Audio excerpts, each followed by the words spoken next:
Hey, how are we all doing? Welcome back to Premier League Dad. My name is Key. We are live for the African Cup of Nations, Egypt against Benin. It is on channel 47, which is 143 if you're watching on Virgin. I think it's 153 or something. It's if you're on Sky or Virgin, whatever it might be. It's on 143. Channel 47 is where you can watch this game. It's a very, very big one. Egypt against Benin, which I didn't know this, but Benin are known as Les Écureuils, which is the Squirrels in French. Les Écureuils against the Pharaohs today. That's what we're watching. That is what we're watching. It's going to be a good game. This one, I'm fancying Egypt. Obviously, Egypt are the favourites. I think everyone is pretty much looking at Egypt as one of the favourites for the tournament. But I fancy Egypt to go through today. If you look at the lineups over here, the front lineups are over here. It's a good front three for Egypt today. Salah, Marmoush, and Trezeguet, who you might remember from his time at Aston Villa.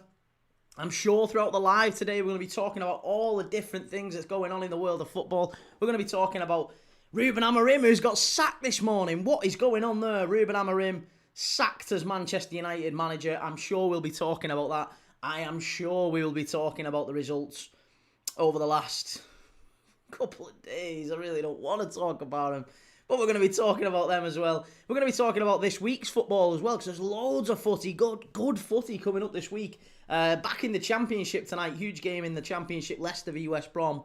That one's going to be a good one. I'm live tonight for that one. And then tomorrow we're going to be doing another AFCON game, Algeria v Congo, followed by a big 6-pointer at the bottom of the Premier League, West Ham against Forest. I really don't know what to make of that one tomorrow, but we'll come to that when we come to it. Today we're going to be focusing on, or right now at least, we're going to be focusing on Egypt against Benin. There's Mo Salah. Do you know what we could do with Egypt getting knocked out, actually? I might be pro Benin for this one. I might be chasing. Come on, Benin. We could do with a Benin win, so Salah has to come back to Liverpool earlier.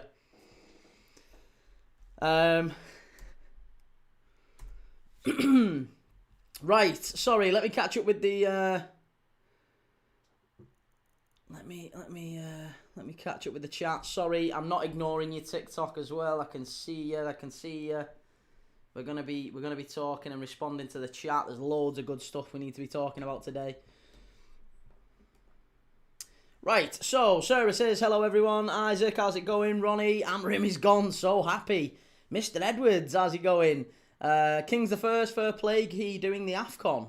Not fair play, mate, it's a great tournament. We've had great fun doing the AFCON.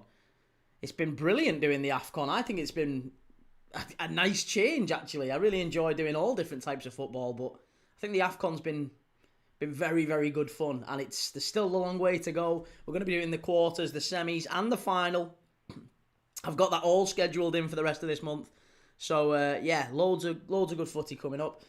Sarah Paget says, the Celtic boss has gone as well. Yeah, Wilfried Nancy. I literally just saw that happen, or saw that just before kickoff. Literally just as I was about to come on, Wilfried Nancy, the Celtic manager, has also been sacked. That's probably less surprising than the Amorim thing, isn't it? That one's probably a lot less surprising. But it has happened, yeah. So 2 sackings today. Loads of news. Scottish GHK, how's it going? And one dare less, hope you're well, Key. I'm good, thank you. How are you? I am very good today. What's up, Key? Amorim is gone. Fletcher interim for now. No idea who the new manager will be.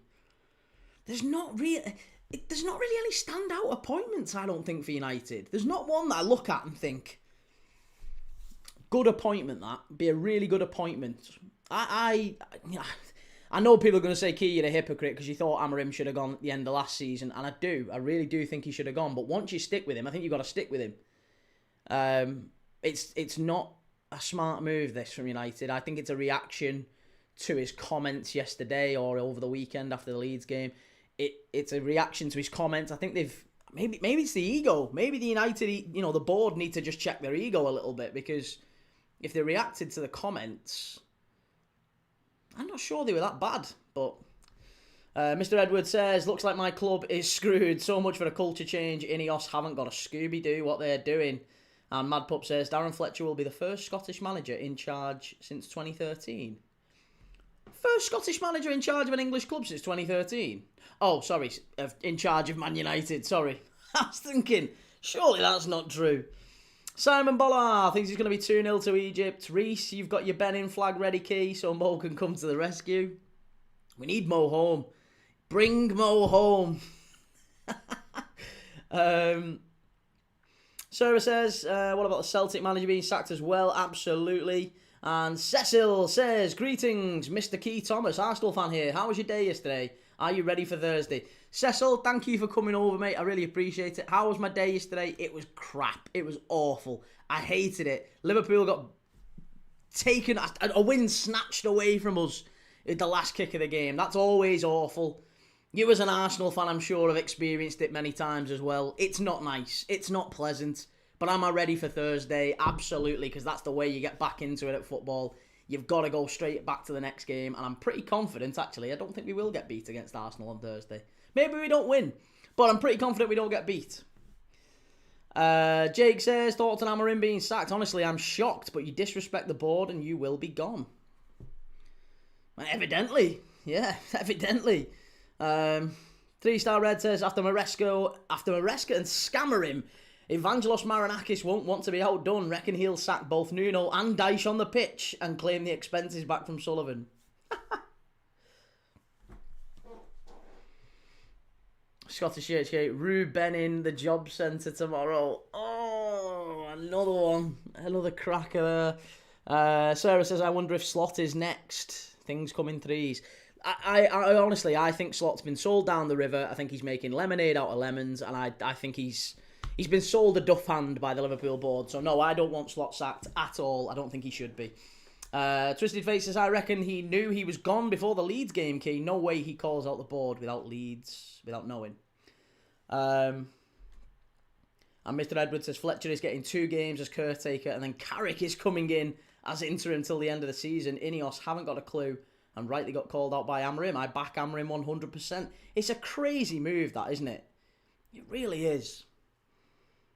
And Wanderless says, to be honest, Key, I think United should have never appointed him. There was clearly more to this than what meets the eye.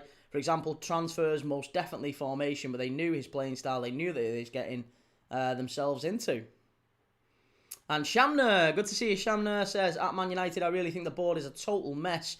I agree that Ruben did not meet the expectations, but it's like a row of birds sitting on top and sitting down at employees. Shitting down at employees, I'm sure that one was. Right, we're off and underway here now. Let's get the timer going. Let's focus on Egypt and Benin. It's going to be a good game, this one, I think. The AFCON always produces in the knockout round, and I don't know what to expect. I'm hoping for a Benin win just so we can get Mo Salah back. Mick92, how's it going? MUFC says, I'm happy Amorim's gone. That was a painful era. Darren Fletcher at the wheel, really? Wow.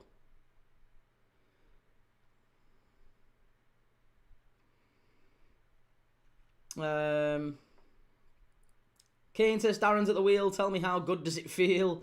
And Nathan, how's it going, Nathan? Good to see you, mate. Mr. Luke Etherington, if you had to pick the next Man United manager, who would you pick? I mean, if I'm a Liverpool fan, who would I pick? Sam Allardyce looks a good pick. anyone other than someone good. Jake says 3 managers have been sacked already in 2026. This year has been crazy, and we're only 4 days in. And it's draws galore, isn't it? 0-0s, 1-1s. We've not, don't feel like we've had a winning game of football in 2026 either yet. Ubaid says, the cycle is going to repeat. Does it concern you that they sacked him for talking about the board? And Nathan, I hope, man, you don't get anyone good.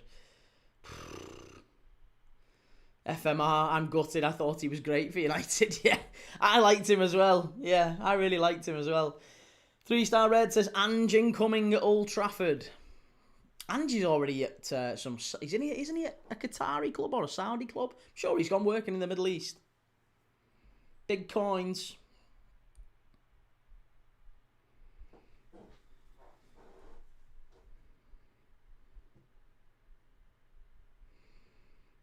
Abdur Rahman says, who's playing next? We're doing West Bromwich Albion away at Leicester City tonight at 8 p.m. So after this game, obviously a little bit of an hour or two. And then, and then we're back on. I'll be live straight after.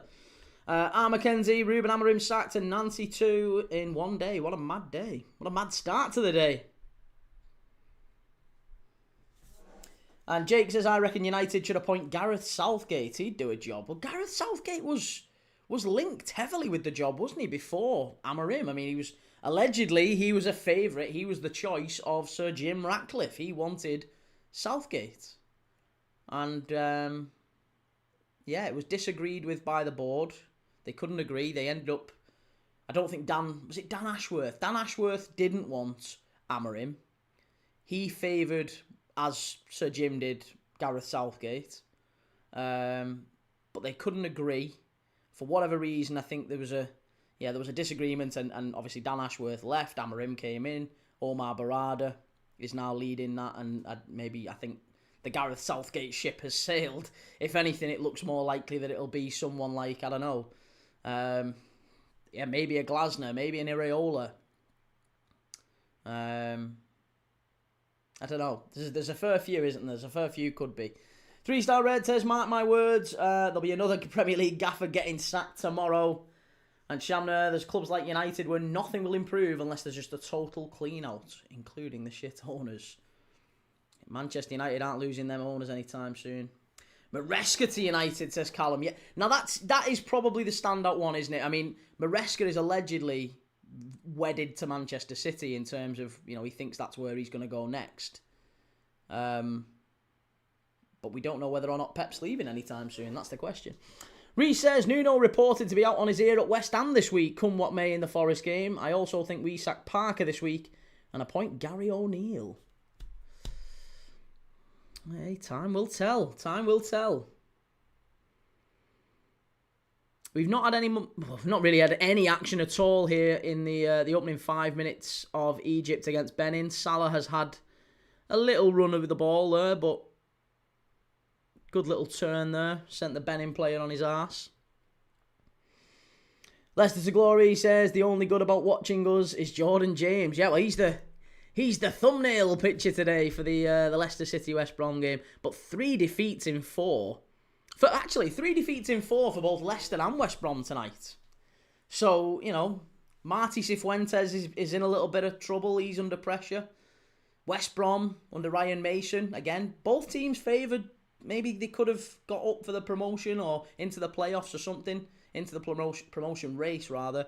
And get amongst the playoffs at the very least. I thought West Brom and Leicester would be floating around there. But if anything, they're down close to the bottom end of the table. West Brom at 18th. I think Leicester are 14th. Leicester are 10 points off the relegation places. But obviously there's that possible points deduction to come. West Brom, I think 7 points off the relegation places. 10 points off the playoff places. So a win tonight could do wonders for West Brom. A win tonight could do wonders for either side. But yeah, they just need to find some form again. 3 defeats in 4 for both teams is not good enough. Callum says, Kiwi struggled against Amorim's system with the drawing 2-2, losing 2-1. To be fair, we should be glad. And Mr. Edward says, Ineos and Sir Jim look so stupid now. Literally signed Amorim knowing how he plays and how rigid he is, and I've now sacked him because he said a few hurty words. Nothing changes until we get a full sale. Doesn't feel like that's on the horizon, though, anytime soon. Shay says, realistically, who's asked about who we give it next? They'll get 18 months and they'll be sacked again. Yeah, what a ball in. Oh, lucky. Very good play, that from Salah. Very nearly created the opening chance for Egypt. Leicester to Glory, if we don't get a points deduction, still could get playoffs. Yeah. There's no reason why not. I mean, like I said, you're 7 points. Is it 7 points off the playoffs right now? There's no reason why you couldn't if you was to get a win tonight. But Cifuentes is going to have to find some form. Because, like I said, 3 defeats in 4 is not good enough. Jake, what channel is this on? It's on 143, mate. Yeah, you can get it on 1... I don't know why I have to keep showing you the remote. But 143 on Virgin. If you're watching this, you can get it on 143. Reece says, I don't really want Parker out. My distaste is aimed at our board, but no wins in 13, 9 defeats in 11. It only ends one way, doesn't it? Well, we had 9 defeats in 12, mate, and we're the champions. Here's Benin, edge of the box. Very nearly, very nearly.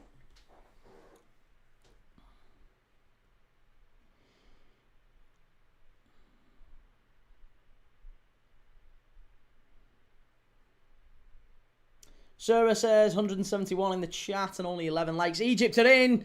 Oh, that's a penalty, ref. Oh, no, it's not. Good save from the keeper. I thought he'd rounded the keeper there. Marmouche, he was one-on-one with the keeper there. It's a fabulous save. Who plays this ball through? Mo Salah, no surprise. What an absolutely unbelievable pass. Marmouche one-on-one with the Benin goalkeeper. Yeah, I think he's got to do better there. He's got to do better there. Ah, he loses his footing. Loses his footing. Couldn't quite make it work. Good work from the keeper. Yeah, it was, wasn't it? It was all right, that Shell. He did very well there. Very, very well. Let's have a look at the keeper, actually. Who is the keeper for Benin? The keeper is Danjinu. Marcel Danjinu, who plays for FC Lotto in the Benin Premier League. FC Lotto, who currently are 4th in the Benin Premier League. Yeah, there you go.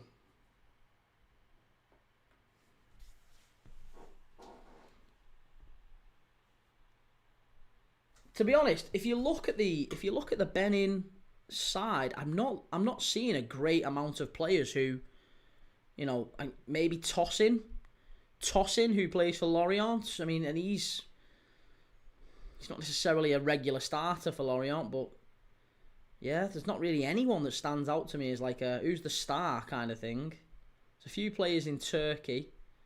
Hassan Imran, who plays for Grasshoppers in Switzerland. But other than that, there's not really an awful lot of players in the top leagues, I guess, for Benin. They are mostly confined to Africa. It's always fascinating, though, isn't it, when you see where they actually play. And tournaments like this can really shape their careers. Like, the amount of players who've been signed off the back of a good AFCON tournament, and it can be career defining for them if they get it right. 3-star Red says, I reckon if Dyche goes, Nuno's former assistant who was at Forest with him as his assistant and now at Wolves would be a good replacement. Claim for a penalty. Is it going to be a penalty? Oh, is he give it? He's offside. I think the ref... Nah, you're not getting a pen for that. No, not a penalty. They were claiming a penalty, but they're not going to get a penalty for that. Owen, thoughts on Amorim's sacking? Yeah, that's not a pen. Thoughts on Amorim's sacking? To be honest, mate, I think he's done enough to have earned the rest of the season. Okay, maybe not. Let me rephrase that. Maybe he's not done enough to earn the rest of the season. He should have gone at the end of last season. If they gave him the summer, they should have stuck with him. Bit like the Erik ten Hag thing. I thought Erik ten Hag should have been sacked. He didn't get sacked. They backed him in the summer. And I think at that point, you've got to give him the season. Instead, they brought Amorim in, and Amorim took them backwards. Which sometimes has to happen when a new manager comes in. Usually you have to go kind of, you know, one step backwards to go 2 steps forward. And it doesn't always look like you're making progress all the time. It's not linear. It's the same with what Slot's doing now. Brendan says, is this a hate watch? Well, Salah's playing, mate. Yeah, Salah's playing.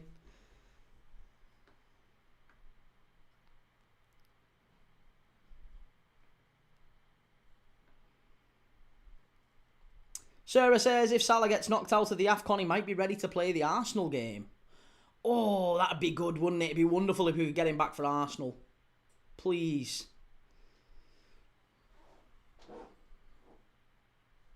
Kane says Rude could be interim, and be yourself, Dylan. Are you doing the Leicester game? Yes, I'll be doing Leicester tonight. Leicester v West Brom tonight. And Reece says, you did, but with numerous understandable mitigating circumstances, not just scattergun shite recruitment, setting us up to be a yo-yo when we have a 40 million bank loan repayable upon relegation. And Jake says, nobody is bigger than the club, and that's why Amorim got sacked. Well, hang on a minute. No, I don't think Amorim has tried to be bigger than the club at any point. But what he has done is he's bit the hand that feeds him. He's had a go at the board, and as we've seen with Chelsea and Maresca, it doesn't always go down well, that. You've got to have a bit of a... I think Klopp could maybe have a go at the board, and even he treaded carefully, but Klopp could have a go at the board if he chose to, because there would have been an absolute riot if the board had sacked Klopp. If Klopp had a go at the board, the club had sacked him, the fans would have absolutely revolted. They would have got him reinstated, and the board would have had to leave. It would have been embarrassing. But with Amorim, he hasn't quite got the faith with the fans, has he? So if you're already on stony ground with some fans, those fans, last week with United talking about sacking Amorim, all of a sudden he makes some comments about the board would probably go in, yeah, you're gone, sunshine, your feet won't touch the floor. Right, here we go. It's a free kick for Benin, an opportunity for them to put the ball into the box.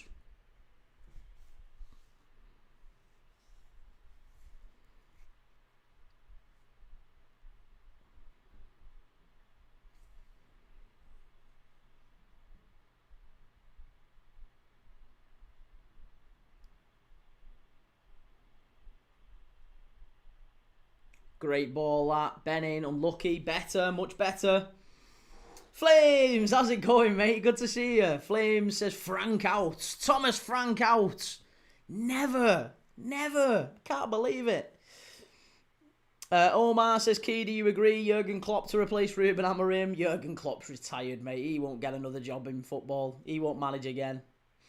Flame says, bro, your setup is nice. Thank you very much, sir. I appreciate that. I've worked quite hard on it, but thank you. Appreciate that, mate.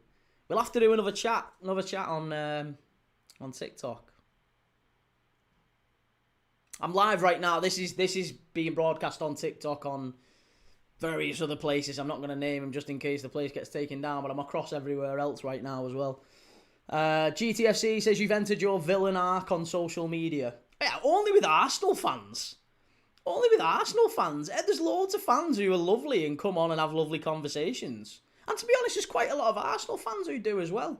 There's only a small cross-section of Arsenal fans who've... they're having a little whinge. It's fine. They'll have the whinge. They'll move on.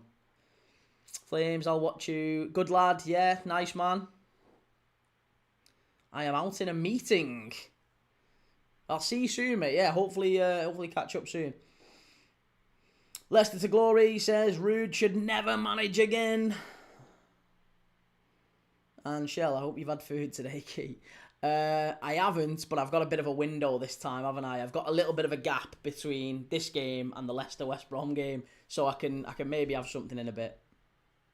This game finishes at 4:45, 5 o'clock, 5:45. I'll be about 6 o'clock. I'll have something for tea. Now, that'll be about 2 hours or so. Leicester to Glory says, hopefully you don't have to watch Daka today, or you don't have to watch Daka today. And Omar says, Key, I'm an Arsenal fan. Good. And Omar, we like you a lot, mate. You stick around. Jake says, in your opinion, who's the next manager to be sacked? I think the West Ham manager, because losing to the worst Premier League side of all time is a sackable offence. No, not a chance. Not a chance. No, I think the next manager to be sacked, I would have said Amorim after Leeds, to be honest, but I think the next manager to be sacked is going to be Dyche. I just think with Marinakis, he's always likely to pull the trigger. And I think it'd be a mistake. I do think it'd be a mistake, but I really do think they will let him go. I think they'll let Dyche go. GTFC says, on the Liverpool fan reaction yesterday, the comments were giving you a lot of hate. You've overtaken who, Sam? Well, yeah, I was going to say, that's That's nice if people find the channel in other ways. That's great. I just want people stick around, join the conversation, get involved. I love it. It's fantastic. 3-star Red says, I was a young lad when Clough walked from Derby after Sam Longsdon sacked him. My old man went on the protest march while the players went on strike. And Cecil says, I'm an Arsenal fan. Your reactions always crack me up, like when you ask for offside or a foul each time we score. Got to do it, hasn't it? It's got to be done. I'm sure you do the same when Spurs score. Brendan says, what if it goes to extra time and pens? I think if it goes to extra time and pens, then I have to wait half hour to have anything to eat. Leicester's glory, Wolves aren't that bad, even if you watch them. No, I think Wolves are improved. I think Rob Edwards has raised the bar a little bit. I think he's done okay. LJ, hi Key, how are you? Forgot yesterday, not quite. And even if I did, plenty of Arsenal fans in the chat to remind me. Brilliant. Leicester to glory, Forest v West Ham is El Sacico. It is, yeah, there is a little bit of that, isn't there? West Ham v Forest tomorrow night, the El Sacico. Nuno against Dyche, one of them's probably going to end up going. And Creed says, McKenna to United, I beg. I wonder, Yeah, Kieran McKenna knows the club. Doesn't well, he's done well at Ipswich. Probably will end up bringing Ipswich back up. That would be like the Brendan Rodgers appointment, wouldn't it? Oh, great ball by Benin. They're down the right-hand side. Come on, Benin. Into the box. Hit it, lad. Oh! Edge of the box. Chance. Oh, that was all right, that. Unlucky. Refs give a foul, I think, for a foul on Fatty. GTFC says, I think you're Marmite, but I love you. Oh, well, I love you too. That's good. Joe says, Key, I'm very ashamed, I have to say, justice for Willock. What do you mean, justice for Willock? Willock, what's up with Willock? What's going on with Willock? Harun Daniel says, Egypt to win. I think so too, mate, but I'd really like it if Benin got the win. Sarah says, come on, Benin. And Joe says, racist abuse. Against Willock? Really? What, from Newcastle fans? No. Really? That's very disappointing then. Will says, Key, who's the appointment for Man U, would you say? Could be any of a number. Oh, off the line. Benin, clear it away. 20 minutes gone. That's the first real chance of the game, I'll be honest. Egypt getting down the left-hand side. Ball comes in. It was a good effort. Keeper came out and it just kind of trickled along. It was going into the goal. But there was a Benin defender just on the line to clear it away. Very nearly 1-0 to Egypt there.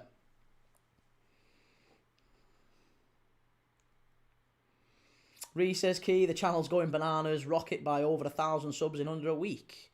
Chuffed to bits that you didn't throw in the towel pre-Christmas. Well, I know it would have been very premature, that, wouldn't it? But yeah, it has gone a bit nuts in the last week. I don't think that's necessarily going to be typical. I'm not getting ahead of myself, but it's it's definitely gone a bit mad. I remember I get the notification to say, well done, you've hit 7,000 subscribers.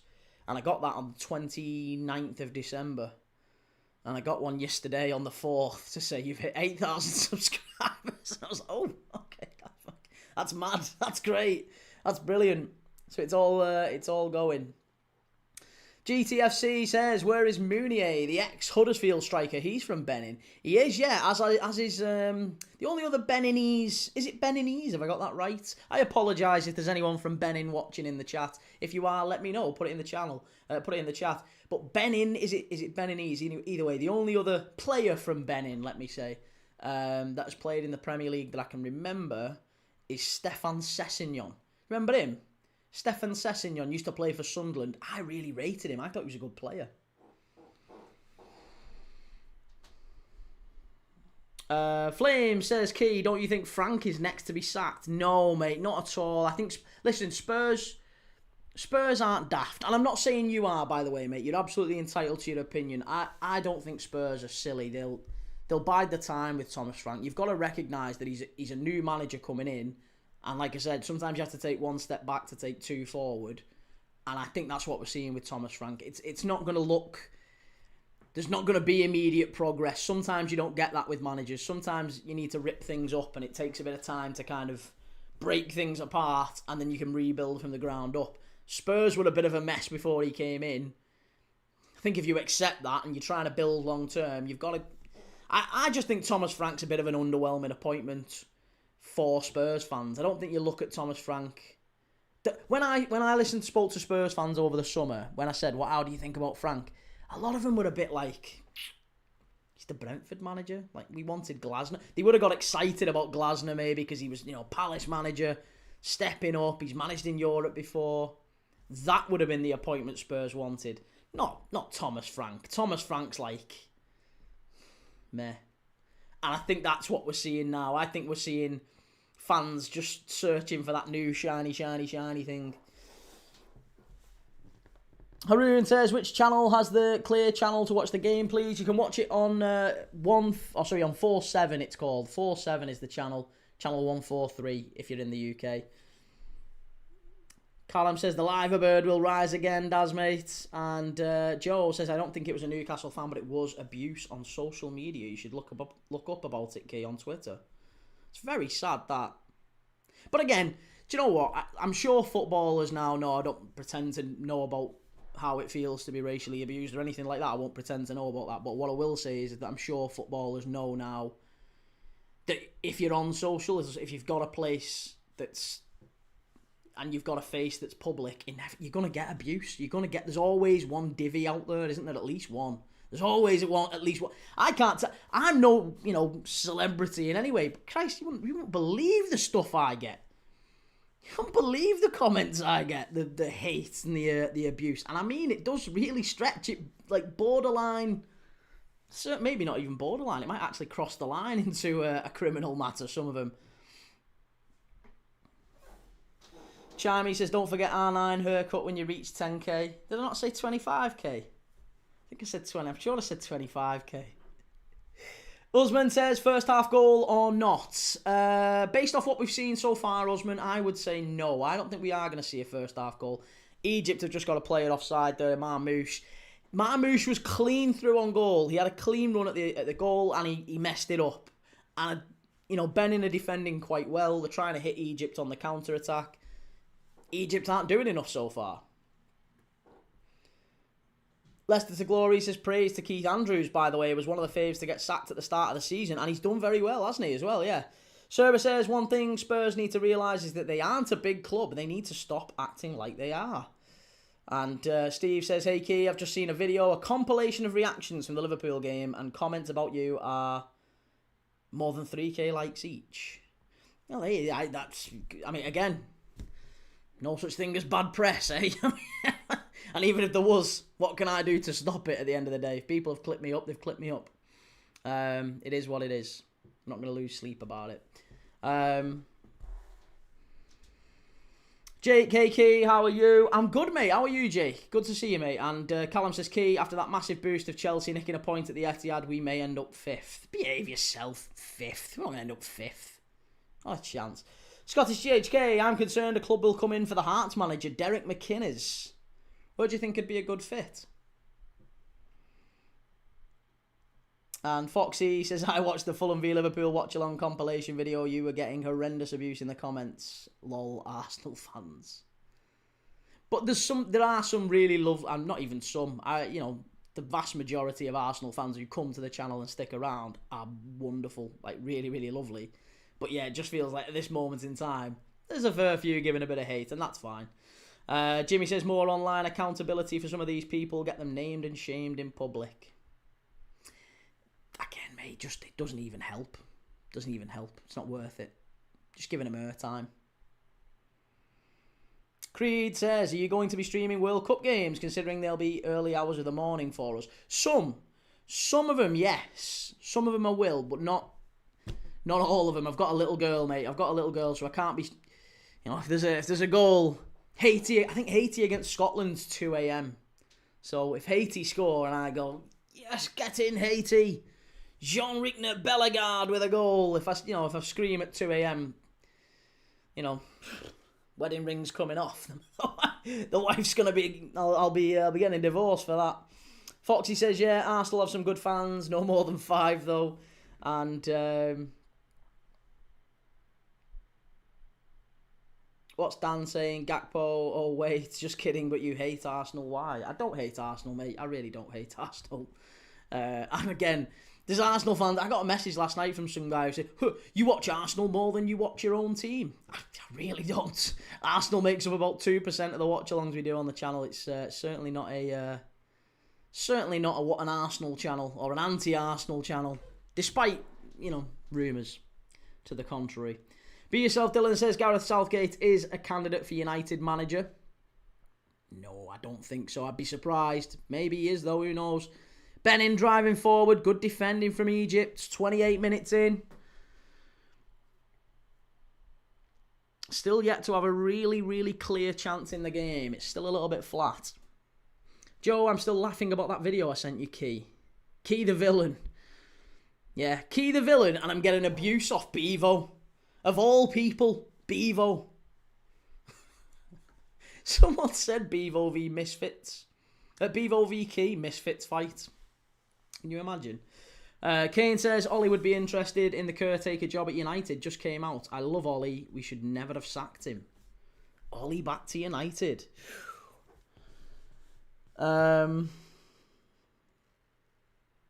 And Ronnie says, I definitely see Cobby staying now Ruben is gone and we'll go back to a midfield 3.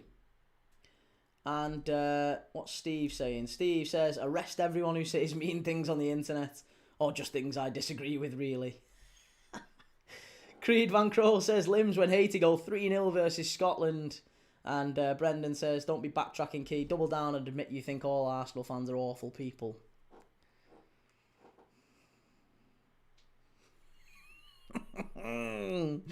Leicester's the Glory says, I feel bad that you watch us. Why? Listen, Leicester, good side. Just not playing like a good side right now, which is kind of the case with Liverpool. So, yeah, everyone's going through a bit of a bad patch at the minute. It's making me feel good to watch a Leicester side that's really struggling because I can always say, well, could be worse. Scottish GHK says, Haiti, is that because you fear Scotland?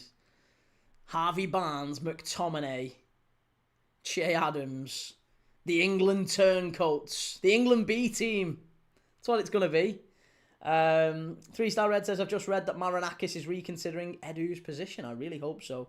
And Ronnie, I'm backing Liverpool to beat Arsenal on Thursday. I'll take that. They'll take that. Jake says, trust me, we'll give the whole league a favour on Thursday. I'm 100% sure of it. Arne Slot putting his cape back on. His superhero cape.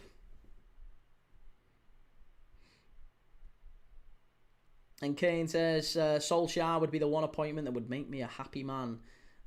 Will says it's unlikely, but key. But what happens if this game goes 0-0 after full time? It would be extra time and penalties, I believe. Danny Ross says, Emery to United, I hope. Emery? Would Emery go to United, do we think? And Philippine says, Key, don't forget Big John Suter, some defender, to be honest. We're going to be doing Porto against Rangers. That's the next Rangers game that we're doing on the channel. Porto against Rangers later this month in the Europa League. And Foxy says, people forget Ollie got Besiktas eliminated from the Europa qualifier against Shakhtar and then eliminated from the Europa Conference qualifiers versus Lausanne. Sacked immediately. I mean, Besiktas have been a very rickety club for a long time, though. Again, maybe that's just the thing with Solskjaer. Maybe he just likes clubs in crisis. He's been at Cardiff. They've been a bit topsy-turvy. He's gone to United. He's gone to Besiktas. Maybe just find a nice, settled club. Leicester's Glory says, did Barnes flip to Scotland? Well, there's been rumours. There's been allegations. There's been suggestions. Because he hasn't yet played for England and he has got, I believe, Scottish heritage, there's rumours that he could flip. And, yeah, he's playing well enough, isn't he? I think he could get in that Scotland side. He'd be a really good asset to him if he did. GTFC says, say what you want about Amarim Key. He's had the last laugh. He'll be sat on the beach with his missus drinking cocktails. There was a video that came out earlier today. He was walking I think he go for a walk with his missus or walking his dog.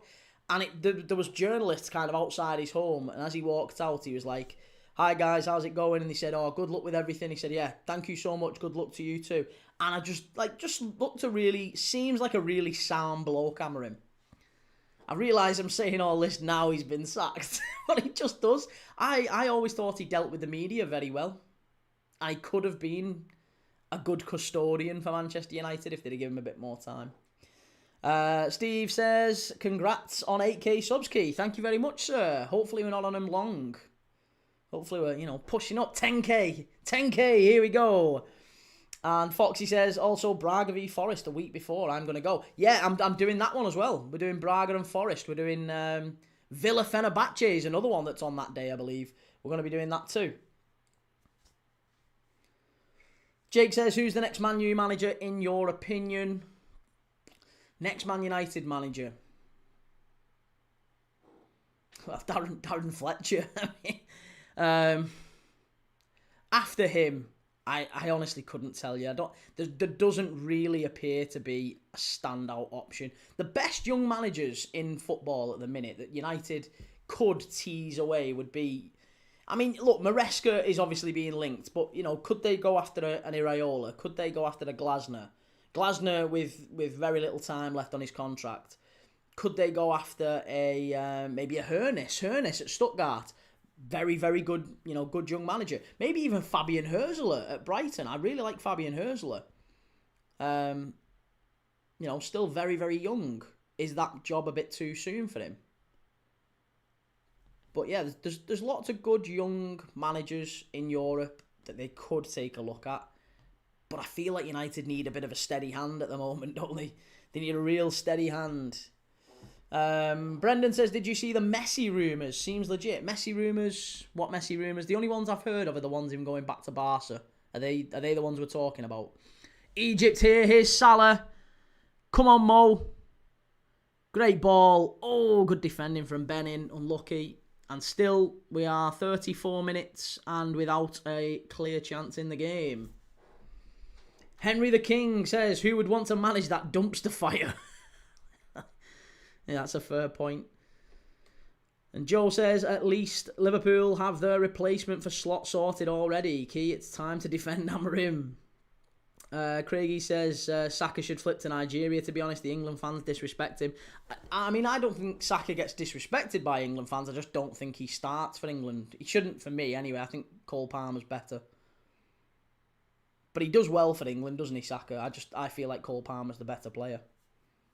Both very, very good, though. England very lucky to have two right wingers like Palmer and Saka. But I just feel Palmer's the better player. Foxy says, I'm doing a little Portugal trip. Lovely. Beautiful part of the world, Portugal. Philippines, good thing we're out of the Europa. I want you to think good about Rangers, not watch us get ruined. Are you already out of the Europa? I wasn't aware. I don't know why I've scheduled Porto Rangers then. I thought you still had a chance of qualifying. Maybe not then. Are you definitely already out? No way. Oh my God, you absolutely are, aren't you? Yeah, you absolutely are already out. Yeah, that one's getting taken away. I'm not doing Rangers Porto if you're already out of the Europa. We'll have to rethink that one. Brendan says, no, there was some very vague headlines about Messi being open to a loan in England in the MLS off-season and Liverpool's name was thrown out there. Wow. Messi to Liverpool. Foxy says, it's credit to Benin, much better showing in this game than in the group stage. That's another foul potentially on Marmouche. He's claiming for it. He's not getting it, though. He's not getting it. Kane says, make my new year, give me Ollie. And Ryan, what's your score prediction for Thursday? I think 1-1, mate, on Thursday. I think it's going to be a tight game. I think, yeah, Liverpool will frustrate, will sit in. I think we'll make it difficult for Arsenal, but we tend to do well in the big games this season. We've done all right against, like I say, we beat Arsenal earlier in the season. We beat Real Madrid. We beat Aston Villa on this magical run that they were on. So Liverpool have done all right in the big games this season, generally speaking. We might go to Arsenal, I think, and get a point. GTFC says, Amarim is a very honest manager. Love what he said after the Grimsby game, and that's what you want from your manager as a fan. It's true. Yeah, it's fair. And the Craigism says, as great as Messi is, will he have the legs for the Premier League? I think this is the perfect time for Messi to come to the Premier League in many ways, because I don't think you need that. I mean, legs. Does the Premier League rely on legs as much anymore this season? It feels like, if anything, it's more direct, if anything. Like, second balls and... I don't think if Messi came to the Prem, he would be even remotely the same player. If anything, he might end up playing more central. Get him on the ball in the middle of the pitch and I don't know. He certainly wouldn't be... You wouldn't put him out wide, would you? You wouldn't put him in the Salah position. Maybe it would be Messi, Salah, Wirtz. That would be a bad little setup. Brendan says, we've gone over this. Saka has that spot sewn up for England, guaranteed. I agree. I'm not disagreeing with you. I think Saka probably will start for England at the World Cup. I'm just saying I personally disagree. I think Saka is a very good player, but shouldn't start ahead of Palmer. That's my opinion anyway. Steve says, if Messi goes to Liverpool, I'll gift the 2K subs to get to 10K and go live stream his first game with Key. Good lad. Let's root for it then. Let's hope it happens. Sarah says not if he gets injured, which I hope he doesn't, Brendan. And Foxy, if you have to do a British watch-along, then the Villa v Salzburg game maybe. Possibly, yeah, that might be the one to do. Thoughts on Amorim being sacked? I think it's a bit premature. I think it's a reaction to his comments over the weekend. And, I think the United board seem to be getting as much stick as Amorim. I think, if anything, the fans seem to be pointing more at the board than the manager and saying, oh, yeah, it's a great... He's done very well, hasn't he? Why? It feels more like they're attacking the board for this decision. And Philippine says, the worst season we've had, but we're still somehow in the title race. Does that speak to how bad the SPFL is? It's not... But, mate, honestly, I think that's maybe British football as a whole. The Premier League's been a little bit like that. Like, Arsenal have been the standout team, but, like, they're not... I don't think Arsenal play particularly good football. Villa, they're second in the table, or are they second now? Are they second or third? Villa didn't score for the first, 8 weeks of the season, did they? Didn't even score a goal. City, very good side, very experienced, but still, just not particularly good. Liverpool are fourth. I mean, that says an awful... Look how bad we've been. Worst starts of the season, 70 years, we're fourth. The top four, Arsenal are the best of a bad bunch. They are, and maybe they do win it. It's not a criticism of Arsenal, but it was the same with Liverpool last year, wasn't it? Everyone was saying the same with Liverpool. So maybe it's a pattern, maybe it's a trend.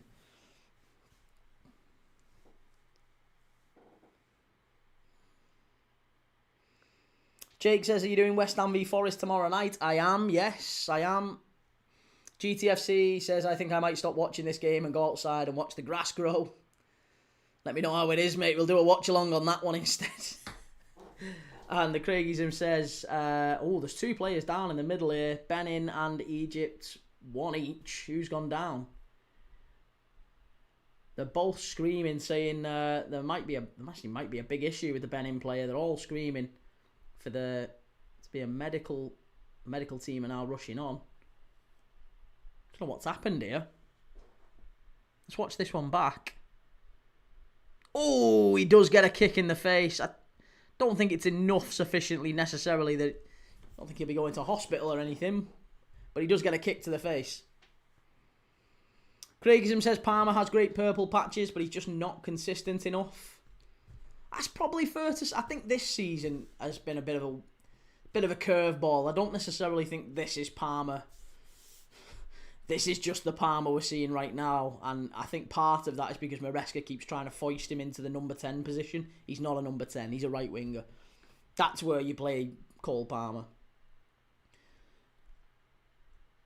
Kane says, give Neville the job, he's an expert at talking football. And Swifty says, I would go and get Iraola if I was United.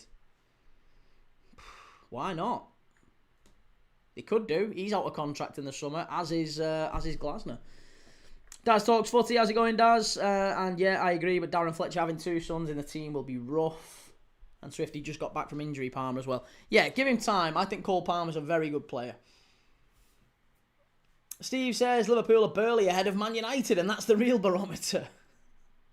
Foxy says we're noticing a lot of managers going the Conte Spurs route now, so they get sacked. Nuno got himself sacked with the press conference. Maresca said some things. Now Amorim. Yeah, maybe it's yeah. I'm not gonna wait and let you kind of shoehorn me out the door and let's let it get so bad that the fans are pressuring me. No, when I sense that you don't want me, I'm gonna start being very reckless in interviews so that you have to call me out and get me sacked.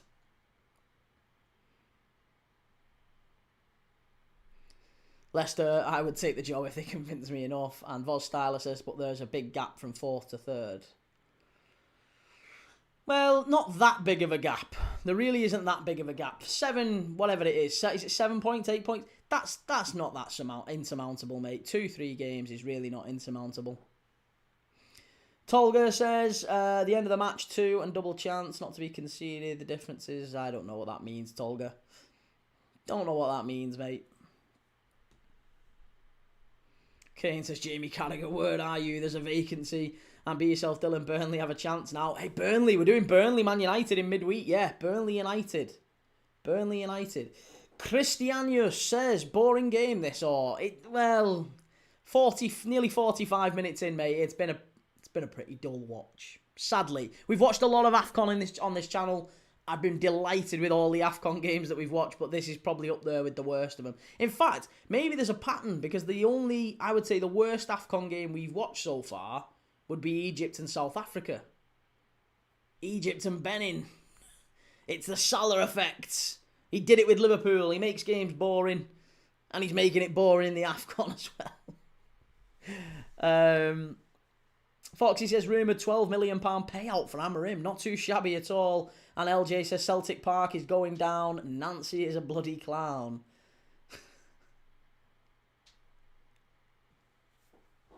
And Craigism says, how many managers since Fergie has it been now? How many managers since Fergie has it been? That's a good question. Fergie, so it was Moyes, wasn't it? Then it was Louis van Gaal. Then it was Mourinho. Then it was Ollie. Was it Ollie after Mourinho? Ollie. Then Ten Hag. Then Amorim. Permanent managers. That's right, isn't it? I mean, obviously there was a little lull in between where there was the Austrian guy. What's his name? I don't know why I keep thinking Ralph Hasenhüttl. It's not Ralph Hasenhüttl. Who's the German slash... I don't know if he's German or Austrian. He's manager of Austria, but I can't remember his name now. Rangnick. Ralph Rangnick, that's the one. Ralph Rangnick was temporary coach.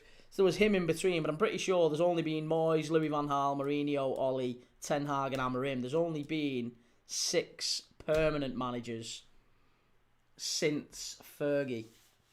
Rude was there for a spell. Yeah, Rude, Giggs. Hey, and here's me saying, by the way, this player's not going to be too injured. The player who actually kicked the fella in the head is getting stretchered off.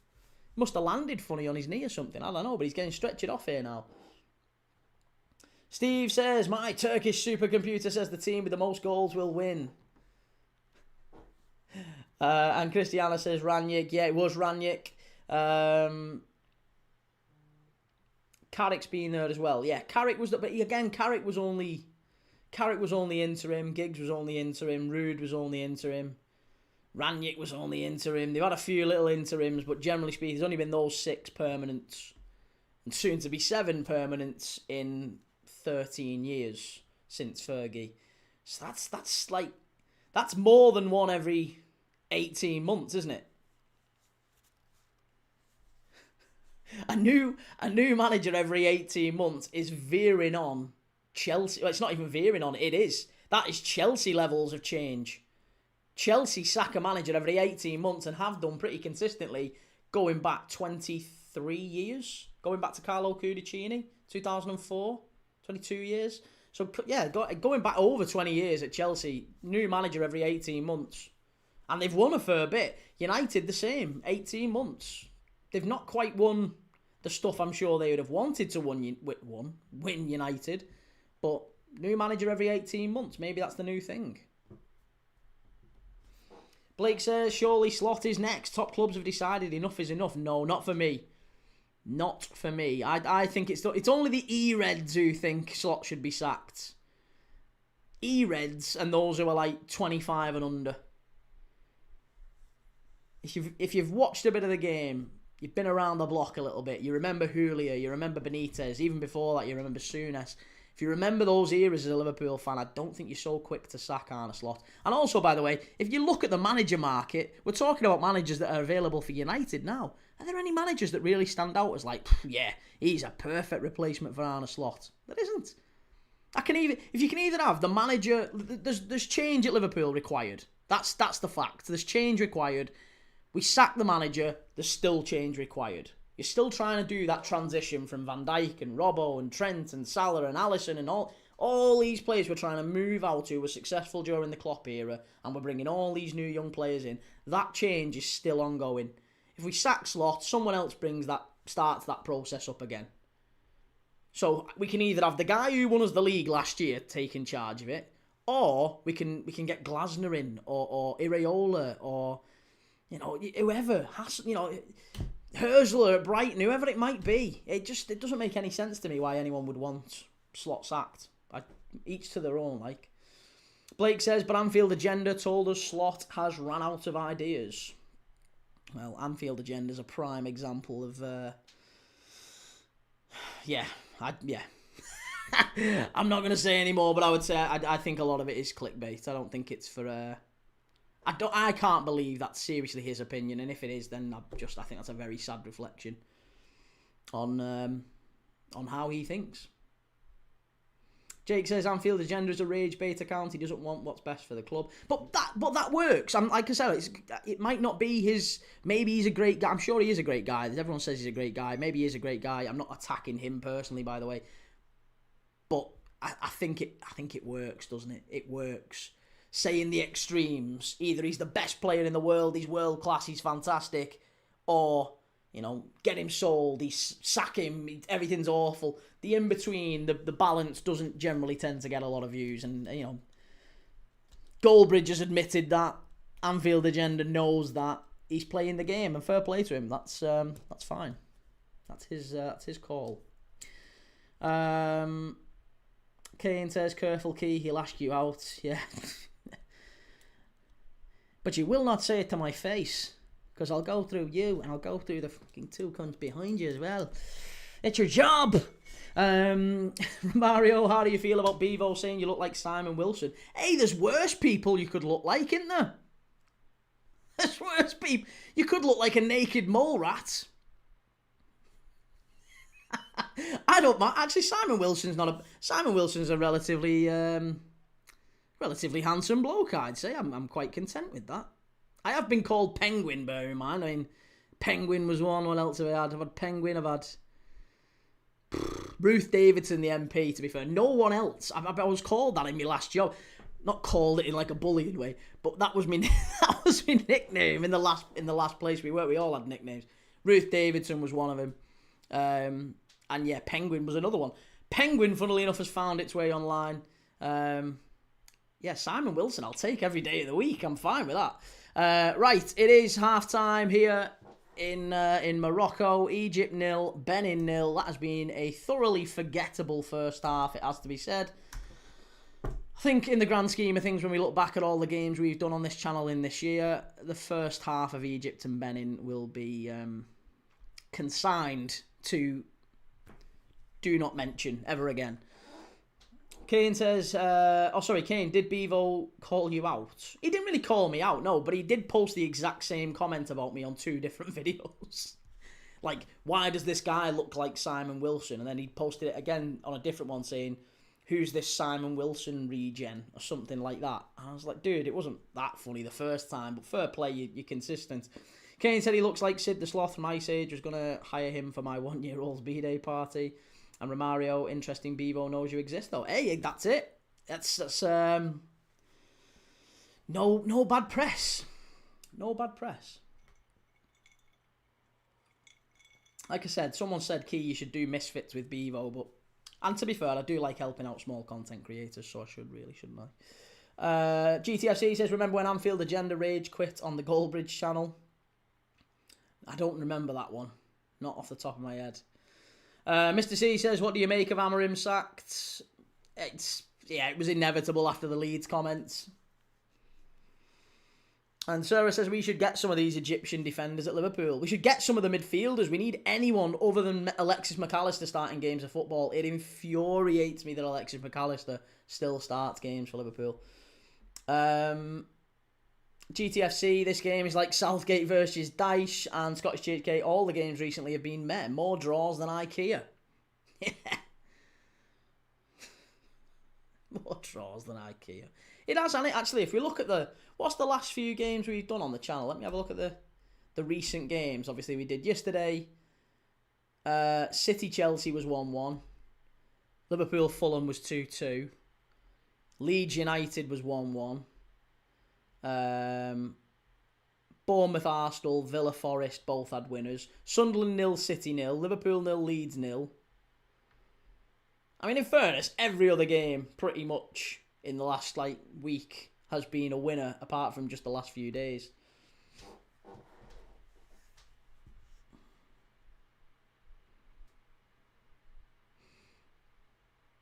Joe says you have the Remy Cabella haircut. Remy Cabella, whatever his name is. Steve says, Keys making the big time. The more they talk about you, the less likely you have to get a real job. Hey, this is a real job, mate. I guarantee you. It's a graft. It's an absolute graft. Jason says, so funny to watch Arsenal absolutely destroy Liverpool this year.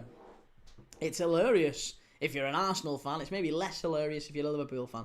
Romario says, hopefully you're on them fan reacts more often to see Howell be next to say something. Hey, yeah, it is what it is, mate.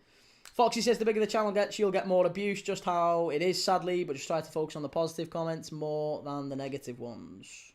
I do, and to be honest, generally speaking, the negative ones kind of come in, say what they've got to say, and then leg it. They don't stick around. It's just water off a duck's back.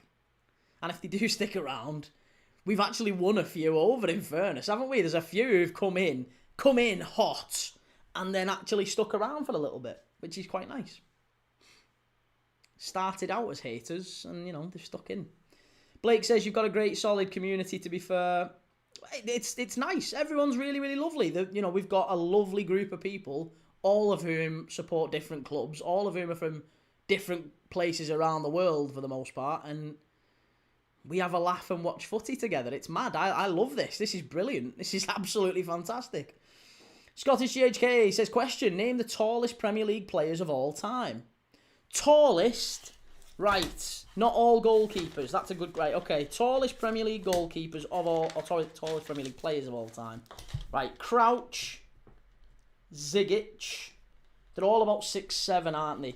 Crouch, Zigic, Lassina Traore for Everton.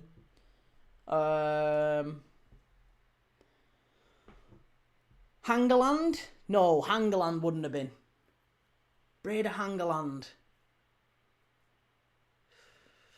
Loco says you look like Chris Farley's son, to be fair. I'll take that.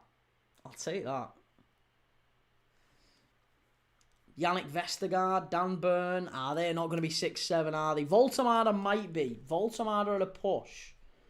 I know Begovic is. Begovic definitely is. Other goalkeepers. Costel Pantilimon. Pantilimon was another one who was kind of touching 6'7". What am I saying here? Crouch is, yeah. Dan Burn is. Voltemada 6'7". Okay, fair enough. So there you go. Crouch, Zigic, Lassina Traore, Voltemada, Begovic, Pantilimon. They are. We've got 6. Any others? Any others we can think of?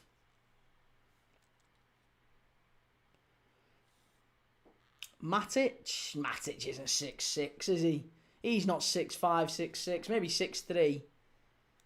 I know we're only talking a matter of inches here, but... Mertesacker might well be. Yeah, that's a great shout, Blake. Mertesacker could be. Foxy, Kaladzic used to play for Wolves as well, yeah. Sasa Kaladzic. Once scored a great goal, a late winner at Goodison Park. Yeah, Kalajic could be. Mertesacker. Bayindir and Nick Pope. Is Bayindir and Nick Pope, are they both 6? They aren't 6'5". Surely not. Chimey says Lassina Traore has to be the tallest. Onuachu could have been, yes. Onuachu. The top 3 are goalkeepers, says Scottish GHK. Ooh, right, well, we've only got Begovic and Pantilimon. Are they in the top 3? Sterling. Yeah, Raheem Sterling. With some stilts on. Joe says Kyle Hudlin. Who's Kyle Hudlin? I've never heard of him. Is he a basketball player? Fraser Forster was a big player. Michalik, the centre-back. I don't even remember Michalik. Who did he play for? I don't remember any of these. Zlatan wasn't 6'7". He was smaller than that. Played for Solihull Moors. Alright, well, yeah, that's a classic then. EFC says the only reason LFC bought Crouch was to put the nets up. No, he was a good player, Crouch. Yeah, I liked him a lot. Scottish GHK, sorry, Pantilimon 4th. Okay, Pantilimon's 4th. But Begovic is in there, right? Begovic is in there. We're talking about top 3. The top 3 tallest players in Premier League history, they're all goalkeepers. Pantilimon's 4th. I think he's going to tell me in a minute that Begovic is 3rd. Or 2nd or 3rd. But he's in the top 3. Foxy says the Brazilian keeper Carlos Miguel from Forest. I think he's left now. Dave Best. Joe says less of the 6'7" key. And Michalik used to play for Bolton. Apparently the top 3, I'm hearing that the top 3 are all goalkeepers. So if the top 3 are all goalkeepers, need to focus on them because I think we've only got one. Tall goalkeepers in the Premier League. GTSE, Kyle Hudlin was an EFL player that played for Huddersfield. Okay, fair enough. Stefan Meyerhofer, apparently 6'8". He's a striker. He didn't play in the Prem though, did he? Pickford, Van der Sar. No chance. No chance. You need a proper beanpole. Blake says there was a Finnish goalkeeper in the Chelsea reserves. Massive fella. Kjell Sherpen on loan from Brighton. I'm lost here, Scottish GHK. Come on, give me the answers if you've got them. I'm curious. Welsh Wing, hi Key. Thoughts on Amorim being sacked? We've talked about it a fair bit in the first half, mate. But without going all over it again, I would say to keep it brief. I think it's been coming after the comments that he made at the weekend. But I think United it's a mistake from a United point of view. I think if you've given him the season, I think he should have been sacked last season. So I don't want to come across as a hypocrite. I'll be intellectually consistent with it. Last season, I thought he should have been sacked at the end of the year. I think he took United backwards, and I don't think there was a clear... I think you can't go from winning the FA Cup and finishing wherever they finished 8th.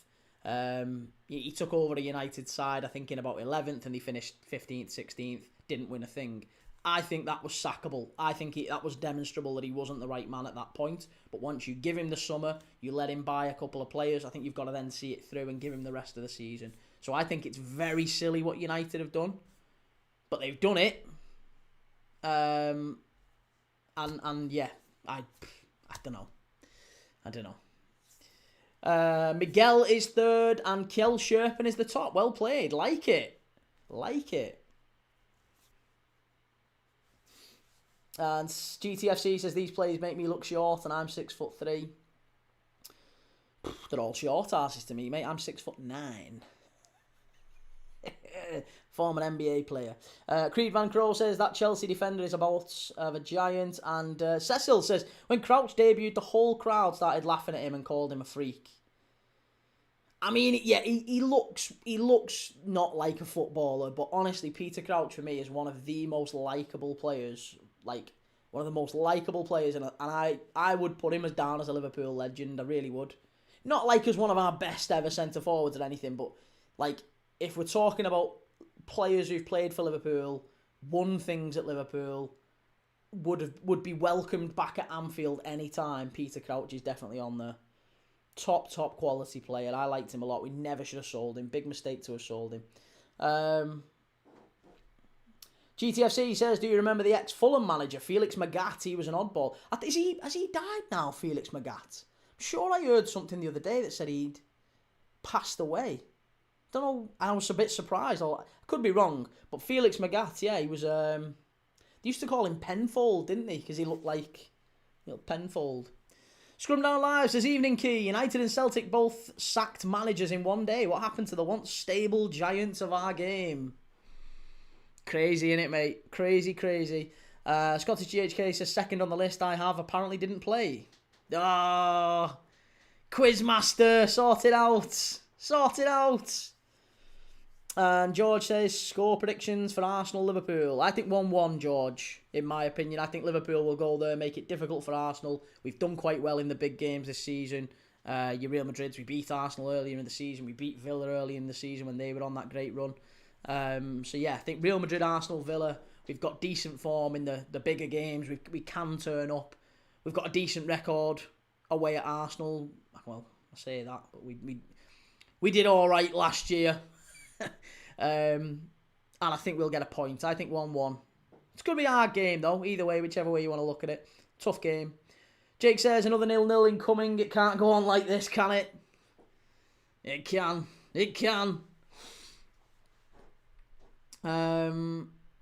Adam says, the top three for the Prem is Pantilimon, Crouch and Zigic.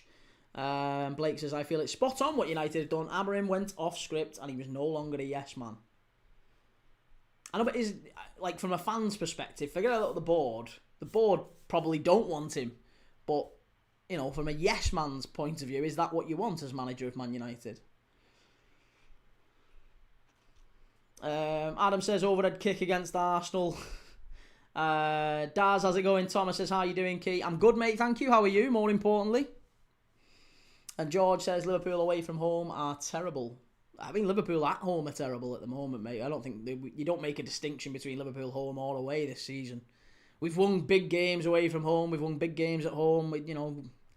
We're all right. We're okay, but a bit of a mixed bag at both, really. We can turn up. And, yeah... Ultimately, Arsenal have thrown things away at home as well. Let's not forget, Arsenal have had moments at home where they've not played particularly well. So, yeah, it could be either way. I don't think it's a surefire thing that Arsenal beat us. Certainly not. It's certainly not a surefire thing that we win either. It's going to be a good game. If Arsenal win, then they win. Fair play to them. Good luck to them.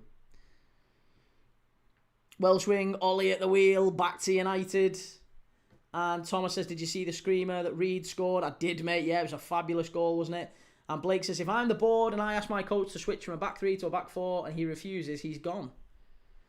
I mean, listen, if you're the board and you're asking the manager to do something, I think we're already in a sticky point, aren't we? Let's be honest. I think if you're the manager and you're hearing from people who aren't football people, let's be honest. If you're hearing from... I mean, Jason Wilcox has been in the game. He's won a Premier League title. But I think if you're hearing from Wilcox and Barada, I want you to change formation, I think at that point I'd resign. Maybe that's what happened. Maybe he doesn't want to resign and thinks, well, why should I? Why should I resign? I'm going to keep playing what I play and I'm going to come out and I'm going to speak out about it and you'll have to sack me. And that's probably what happened. Maybe you're right. Maybe that's what happened. Yeah, maybe that's what happened. GTFC says the stories about rubbing cheese and wine and calling your mum to get rid of an injury was one of Felix Magath's things. And George says Arsenal have only dropped points once at home and that was to Man City. Every other game was a win. Yeah, maybe this season, but not. It's like I said, it's not always the case. Palace, you didn't play particularly well. Wolves, you didn't even score. Last season, you got beat against Bournemouth. You got beat against Villa, didn't you? You got beat. You've dropped points. Like I said, you've dropped points at home in the last. This Arsenal side. This Arsenal side have dropped points at home, and they've not played particularly well at home. So yeah, if Wolves can go there and not concede from Arsenal goals, then I'll be honest. I think that there's hope for anyone. There's hope for anyone. Tony says, all right, Key, do you think Liverpool will get any players in during January, and who, mate? I'd love it if we did. I think we need at least 2. There's rumours Chiesa's going. There's rumours Chiesa's going. We have no idea whether or not he is, but if he does, then we need at least 1. We need maybe 2 bodies before he goes. So I'd say Liverpool need at least 2 or 3 in January if we can to secure top 4. Who we get is maybe that's a different conversation. There's rumours about Joel Ordonez, the centre-back from Bruges. He was heavily linked with Marseille. How true that is, I don't know. That could just be agents talk. I don't know. There was Messi talk in the chat earlier. I don't know, mate. We need at least 1. I would say we need a centre back and we need a centre mid. And if we don't get any of them, I think it's going to be difficult for the rest of the season. It's going to be a tough watch. Michael says, Key, isn't it a question that the smaller clubs in the Premier League are improving and the big clubs may not be as potent as before, even with the big signings? I mean, there's maybe an argument for that, yeah, possibly, but I don't think that's the case. No, I think what we're seeing is a change in style of play, and that is football, isn't it? It's cyclical. That does happen in football. We've had, tiki-taka and then gegenpress, and now we've kind of gone back to what used to happen in like the 90s, where it was very, very direct, and Stoke and Sam Allardyce football kind of came through. We're seeing a little bit more of that. Football cyclical. I think we'll probably circle back to tiki-taka and gegenpressing again at some point. And there's always these questions in football. I was listening to the Anfield Rap talk about exactly this, to be honest. There's always these questions and debates in football about whether you play with a false 9, do you play with wing backs, do you play with a number 10, do you play with 2 sitting or just 1, do you play with a flat 3 in midfield or a box 4, do you play with 2 centre forwards or 1? There's all these things, all these different conversations to be had, and I just think, the Premier League is constantly evolving.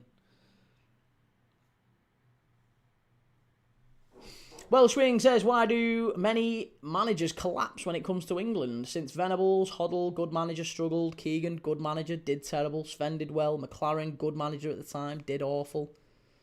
Probably expectations of the country, I would imagine. And also, I think you have to have a very specific skill set to be a good international manager. And good international managers are not always good club managers. In fact, very rarely are they. How many top club managers can you remember that went on and became top international managers and vice versa? Like, if you look at World Cup winning managers, a lot of them didn't really do it at club level. Like, did Dunga win it? Well, he won it as a player, didn't he? Sorry, I don't know where I've got Dunga from. Deschamps won it, but Deschamps not really done it as a player. Germany was, what's his name, used to pick his nose, Joachim Löw, not a club manager. There's loads. Generally, if you do well at international level, you don't always do well at club level, because you've got to have that ability to bring players together that don't play together very often and somehow get them into a system. And if you can do that once every 3 months, then, great, fantastic. But club managers, you have to have a completely different approach, because you've got to work with them every single day, don't you? Jake says, this season we've done well against big teams. We beat Madrid, Arsenal, Inter as well, yeah, but we've lost to the small teams like Forest, PSV, Palace, all at home. And Foxy said, I don't think Hoddle struggled. He had England playing very well, and off the field got him sacked. Yeah, the old Eileen Drury stuff got him sacked, didn't it? Blake says Klopp wanted more control over transfers as Michael Edwards' role shifted, which led to Edwards' departure in 2022. Yeah, and that didn't work, did it? That didn't work. Klopp got more control, and if anything, we kind of tanked after that. Omar says, come on, Egypt. Jackson says, how's Mo playing? He's not had a kick, mate, honestly. It's been a terrible watch. It's been a really, really poor game. I'm praying for something to happen in the second half, because it's been a really poor game. We've not had I swear to God, we've been talking broken biscuits on here for the last hour and a bit. I promise you, it's been a really dreadful watch, and we haven't had a serious shot on target in the game. Not a serious shot on target. It's awful. Foxy says Scolari was a good club and international manager, but yes, Scaloni won it for Argentina as an inexperienced manager. But who did Scolari do well with? Luis Philippe Scolari, did he really do all that well at club level? Big Phil? I know he managed Chelsea for a bit, but it didn't really work out at Chelsea, did it? Most of his managerial career has kind of bounced around Brazil. And to be fair, he was very good. He was a Portugal manager as well, wasn't he? Didn't he get Portugal to the final of the Euros in 2004, Scolari? Or am I remembering that wrong? I think didn't he? I mean, I know they got beat by Greece in the final, but I'm sure he managed Brazil and he managed Portugal, didn't he? I'm sure he did. Scottish GHK Mancini won Euro 2020. Yeah, well, yeah, fair enough.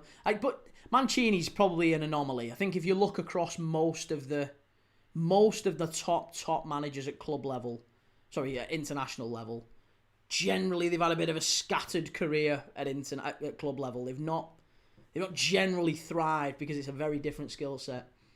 In my opinion, at least, anyway. Blake says Big Phil was a fraud. He only won in the Brazilian Farmers League. And Jackson says, who do you think Liverpool should sign for their midfield? Honestly, at this point, anyone. Anyone is better than Alexis McAllister. Just give us anyone. I'll take anyone. Harrison Reed, fucking hell, that goal yesterday has probably earned him a move to Liverpool. Anyone has got to be better than Alexis McAllister. Creed says Joachim Löw is Mr. Scratch and Sniff. And Welsh Ring says Flick struggled at Germany. Yeah, I mean, Nagelsmann, I'm really surprised that he's gone and done that. Same with Tuchel and Nagelsmann. I don't think they should be managing international teams. It's a crazy decision. Craigism says he needs to wear an Arsenal shirt with Thomas number 1 on the back if Arsenal win the league. I really thought you were going to go a different direction when you said Thomas. I was going to say, I do not approve. I absolutely do not approve. Scottish GHK agreed, just pointing out the exception that proves the rule. And it's a very, very fair, very, very fair point out. I agree. Ronald Koeman is Mr. I picked my nose and ate it. And Jake says, the match is that boring, Key's not even watching it. I am watching it, but the chat is just far more interesting. And it usually is, to be fair. You're all very interesting. I love talking to you. But I'll be honest, the game's been flat. And we might as well have watched grass grow for the last hour. What am I missing? Sorry, Blake, do you really feel that deeply about Alexis McAllister? Key? Very harsh words, man. He has been our worst player this season quite comfortably. He has had one. He's had one good game, and it's against the team that he's rumoured to be joining, Real Madrid. And I don't think there's an awful lot. There's similarities. Sorry, not similarities. That's a big coinky-dink as far as I'm concerned, that he's only really turned up against Real Madrid. He was terrible. He's been terrible all season. He gets bullied off the ball now. He's been bouncing centre-mids all year last year. One of the best midfielders in the world as far as I was concerned last year. And I think we've won the league, and either his head's gone, he's thrown the towel in, he's not got the motivation for it, whatever the case might be. I don't know. I gave him the benefit of the doubt for the first half of the season. Thought maybe maybe he's carrying a knock, maybe he's carrying an injury, whatever it might be. Chance! Oh, Egypt! He really should have scored there. It's a great save yet again. Oh, the Benin goalkeeper's keeping him in it. The ball falls in the 6-yard box. What an effort that is. It falls to the centre-back, the number 5, and it's a great save, that. That's a brilliant save. That is a brilliant, brilliant save. Welsh Ring says, Thomas Key, it's up for grabs now. If you get that reference, you're a legend. Of course I do. Of course I get it. Fucking Michael Thomas. Shitbag. We should never have signed him. GTFC says Benin on Park the Bus FIFA settings. It's working though, isn't it? And Foxy says Scolari won the Libertadores for Gremio early 90s, then won the J-League before taking over Brazil, winning the World Cup. Portugal 5 or 6 years. His career went downhill after that. And Scottish GHK says grass doesn't grow under 5 degrees, hence B&Q don't sell lawnmowers in Scotland. Is that true? Behave yourself. Surely that's not true. I sat here thinking to myself, could that be true? Could that be true? But it probably is in part. Maybe they don't stock them in certain parts of Scotland. Because honestly, once you get north, once you get Aberdeen way, Christ, I don't know what summer looks like in Aberdeen. we was there in July. That was dreadful. Blake says what you're saying is Alexis McAllister is downing tools, which is extremely unprofessional. Well, maybe it's not a deliberate downing tools. It could be deliberate. I am open to that. I don't know the guy. Maybe he is. Maybe he's not unprofessional. I don't know. I'm not leveling that at him and saying he's unprofessional. What I'm saying is his performance has dropped to such an extent that we've only got one game where he's actually turned up all season. And in other games, he's not just been average. He's not just been a passenger. He's actively been really poor, giving the ball away, not winning his duels. Maybe it's apathy. I don't know how close he was to Diogo Jota either, by the way. I am open to that as a suggestion. Sometimes when you lose someone, when it's, a really close friend or a close family member or something, and it's a shock can spur apathy. Maybe that's what's happening. Maybe Alexis McAllister is he's just feeling a bit flat in life. That could also happen too. Twisted Fate says it was the Benin player that saved it, Key, not the keeper. No, the keeper did get a touch, but it did come off the shoulder of the defender as well. I think they're claiming for the handball, but he's not going to get it. GTFC, is Salah playing? He is, but he's not really doing an awful lot. And Creed Van Crow, would you rather Liverpool get relegated or smell Joachim Löw's fingers? Yeah, no. Carl says, I think Liverpool will draw or defeat Arsenal Thursday night. Nice. Love it, Carl. And Craigism says, I have a cheeky thought. Arsenal might get Gay in the summer and not sign Hincapié. I wouldn't want him, though. Hincapié is covering the left-back slot as well. Gay's not going to Arsenal. No chance Gay goes to Arsenal. Callum says, news is Liverpool are looking to get Gay and Ordonez both in Jan. Gay would cost 35 mil. I'm not sure I want him, to be honest. I'm not entirely sure I want Gay. Trezeguet is going off here for Egypt. Former Aston Villa winger Trezeguet getting taken off. Ashaw coming on for Egypt. Who else? Who else is coming on? Couple of changes for Egypt. They're making some attacking changes.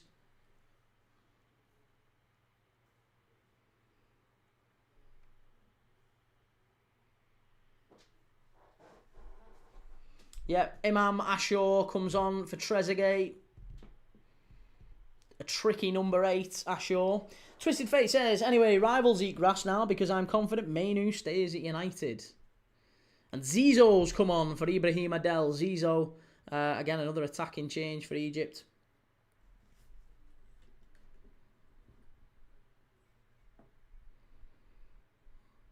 Minute 60. We've had an hour of this guff and we've still not had a meaningful shot on target. Zizo is a striker for Al Ahly, by the way. He's got 7 goals and assists in 9 games this season in the Egyptian Premier League. So, I don't know why he's not started with a record like that. GTFC says West Ham have signed a striker from Lazio today. Yeah, Castellanos, isn't it? Is it Tati Castellanos, who scored quite a few for Lazio. He's done all right this season. So he's coming in. And obviously they've got the fella who's coming from Portugal as well. 21-year-old from Portugal. Blake, I truly feel the sale of Darwin has affected Alexis McAllister. He made a post on Instagram saying he misses him. He had a whinge as well midweek, Alexis McAllister, didn't he? He came out and said that we changed too much in the summer. I don't want to speak about it, but we changed too much in the summer. Oh, mate, just get on with it. Just get on with it. And I'm not being funny. At some point, you've got to... If I was the manager at that point, I'd be like calling him to the office and saying, look, individual accountability. Forget about what's been changed and whatever.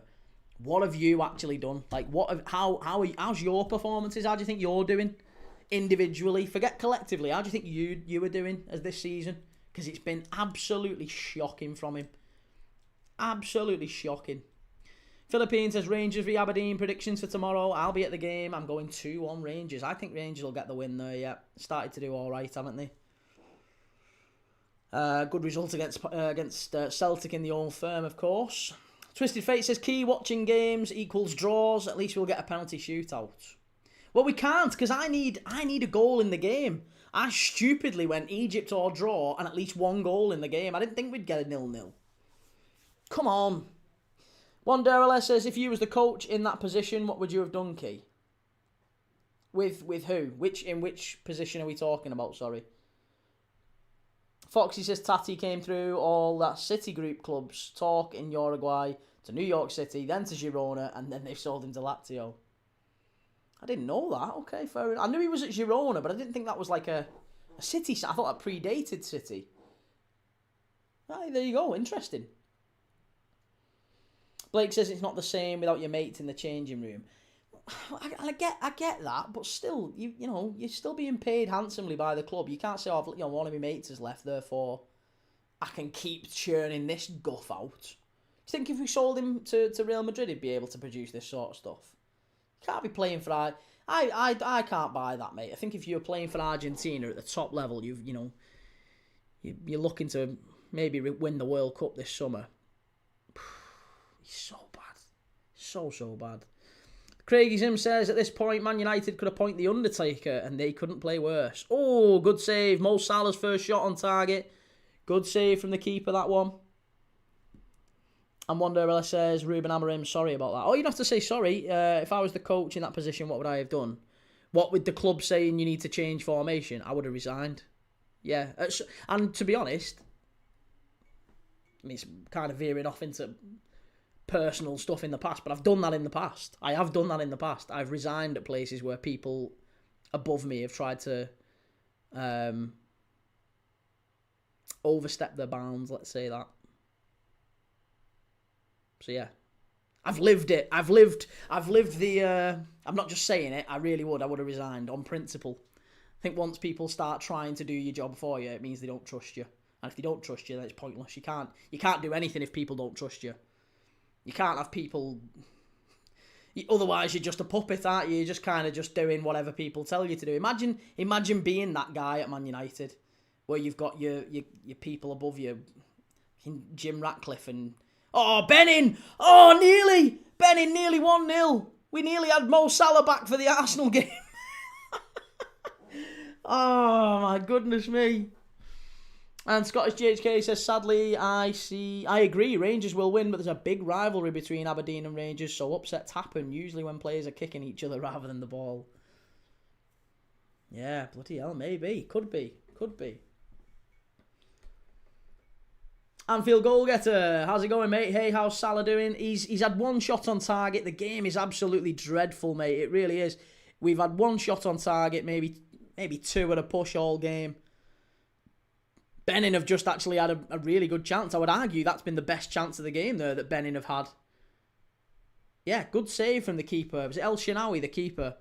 Good save. And I Am Crew says, I do think sacking Amorim when three of his better players at the AFCON was harsh. Yeah, I mean, look, they're still not far away from the top four. If United had got top four this season, I think that would have been... That's a real win. That's... Like, well done. I don't think they would have, personally. I've said I think United won't finish any higher than maybe 6th. But if he'd have got him 4th, and he's not far away from it, I think you could realistically say, I'm in with a shout. We're only a couple of games away, and we're back in 4th if we get a good tailwind back end of the season. Twisted Fate says, not going to lie, from both angles, I respect Amorim. He held to his own principles and didn't fold. Yes, it wasn't good enough, but also can argue Ineos didn't actually back him like people make out. It's very fair. Very, very fair. Oh, cheers for that Anfield goal. Get a very, very kind of you, mate. I didn't see that. Thank you very much, sir. Swifty says, Maresca, Iraola, Glasner. I've seen worse options. Maresca. I think it will be Maresca. I think it's going to be Maresca. I'd be amazed if it wasn't. I am Crute says, I'd be amazed if Man United aren't monitoring Xavi. Why is it Xavi? Why is it Xavi? I don't... What has Xavi done to warrant being linked with the Chelsea job and the United job? Apart from being a really, really good player, what has he done? You can't have Xavi. You can't have Xavi taking those jobs. Ryan says, what is it that makes you hate Arsenal? Don't hate Arsenal, mate, at all. You've got the wrong end of the stick. Life of Ree says, do you think Mozambique lose tonight? If they do, could Reynildo make Wednesday night's game? No. No, he's not getting back from Morocco being rested and all. I think you have to get international clearance as well. So we'll have to recover tonight. There's all these rules around, you know, being able to rest sufficiently before you can play the next game. So I think there might be a lot of red tape in terms of him being released by Mozambique and then being able to get back and play for Sunderland. It's very, very unlikely. Anfield goal getter says, so if they lose, we get Salah back. I'll take that now. Yeah, if Benin can pinch it, that is the really interesting thing for me. If Benin can pinch it here, and if it does go to penalties, which maybe it will, we've got 25 minutes left. If you're a Liverpool fan, it might go to penalties. Maybe Salah goes out, and then we've got Salah back for the Arsenal game. That's a very big possibility, potentially. So we've got to keep that in mind. Anfield Goalgetter says, no problem, man. Love your setup. I love your content, mate. Absolutely fantastic. Go and check him out. Anfield Goalgetter, top guy. Life of Ree says, Man United should get the Stuttgart manager. Sebastian Hoeneß. Very good. Yeah, very, very good young manager. If you got Hoeneß, you'd have to get Stiller, wouldn't you? Handsome Angelo Stiller. I shouldn't. That was harsh, actually. I shouldn't say that because he's, you know, I'm no oil painting, am I? I'm no oil painting, but yeah, Angelo Stiller, what a player he is, by the way. Tom says, what's your honest opinion on Arsenal and Arteta? I don't know what you're looking for, mate. My honest opinion on them, they're a great club and a very good team. What is there a particular angle you're looking for? They're not a particularly good to watch team, but they're a very good team. Swifty says, I think they decided not to spend more money on Amorim's specialist positions. But that isn't that baffling, given how they've backed him in the summer. Well, some would argue they didn't fully, but they gave him this season after not sacking him before that. I am Crute says, beaten Ancelotti Madrid to the league, got Barcelona playing well, promoted the youth. Then why is he not Barcelona manager? That doesn't chime with me, that one. And Blake says, Xavi is a potential world-class coach who's highlighted Rashford's quality and gave us Yamal. He didn't give us Yamal. That's nonsense. There's no way Xavi gave us Yamal. He didn't pluck him out of... No, like, that kid would have been world-class if you'd have had Gary Megson in charge. Oh, what a strike! Oh, my God. It's an absolute worldie from the edge of the box. It is a screamer from Egypt. That is a worldie. Forget Mo Salah coming home. He's staying in the AFCON for a little bit longer.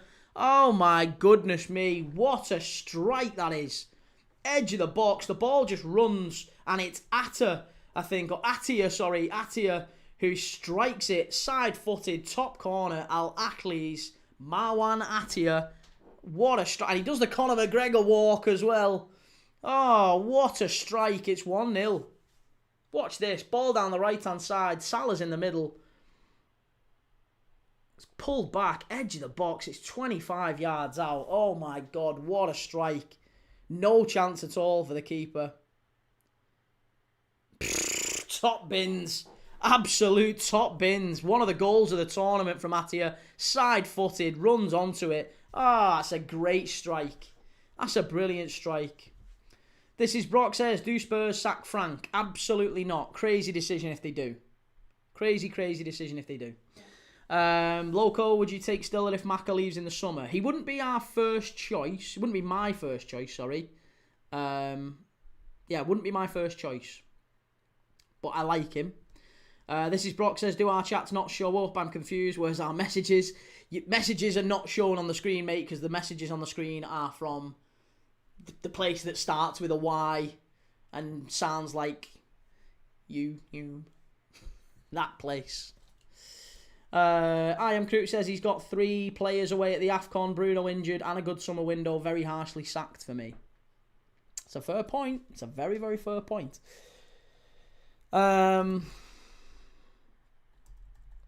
Twisted Fate says, Key, out of the games you've watched, who's your player of the tournament so far? For me, it's Mazraoui, just simply because he stepped into Hakimi's shoes and performed very well for Morocco. Yeah, I mean, Mazraoui's done very well. Egypt are in again here. Oh, what are you doing? What are you doing? Corner kick. Nearly a calamity from Tijani at the back there from Benin. Got player of the season. Player of the season. Let me come back to that. Sorry, player of the tournament. I think a lot of the players of the tournament have not necessarily been players that have gone through. I don't think there is a standout player of the sides that are in the knockout rounds. All the best players I've seen have been... I think Ahmad's done very well, and I think Mbermo's done very well. I will say that. I think United players have been exceptional. Benin are in. Nearly 1-1. Unlucky. I think this game's come alive now, hasn't it? Last 20 minutes, we're starting to get some chances. It feels like they're starting to push out now, Benin. Tom says, who do you think will win the league? Well, I'm hoping City, but I think it'll be Arsenal.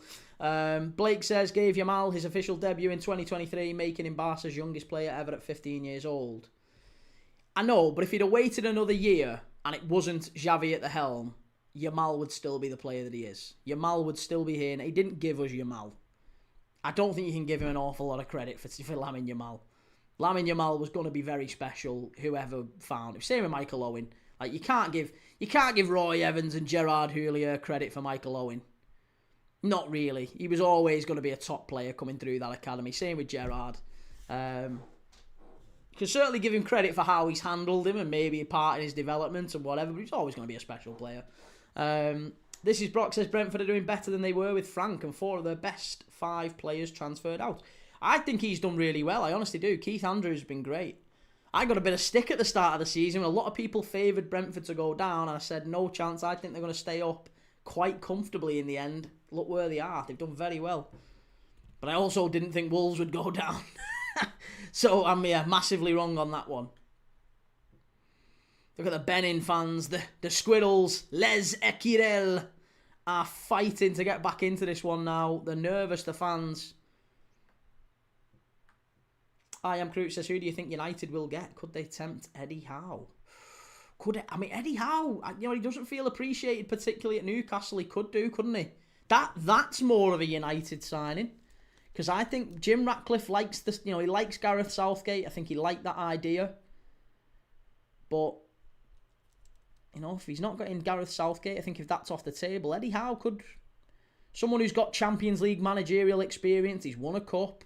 Eddie Howe could be a Man United type of appointment. Yeah, maybe. I wonder. That's actually saluting that. You've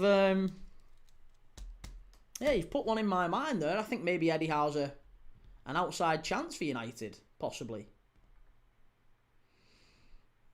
Carl says, how many points will Liverpool finish on by May? I've no idea. Whatever 3rd or 4th is required. I don't think they finish any lower than 4th, but yeah, I think we'll finish top 4. I Am Crew says, seeing as they're apparently waiting for the summer, they might try for Tuchel after the World Cup. Please. Yeah, take Thomas Tuchel, for God's sake.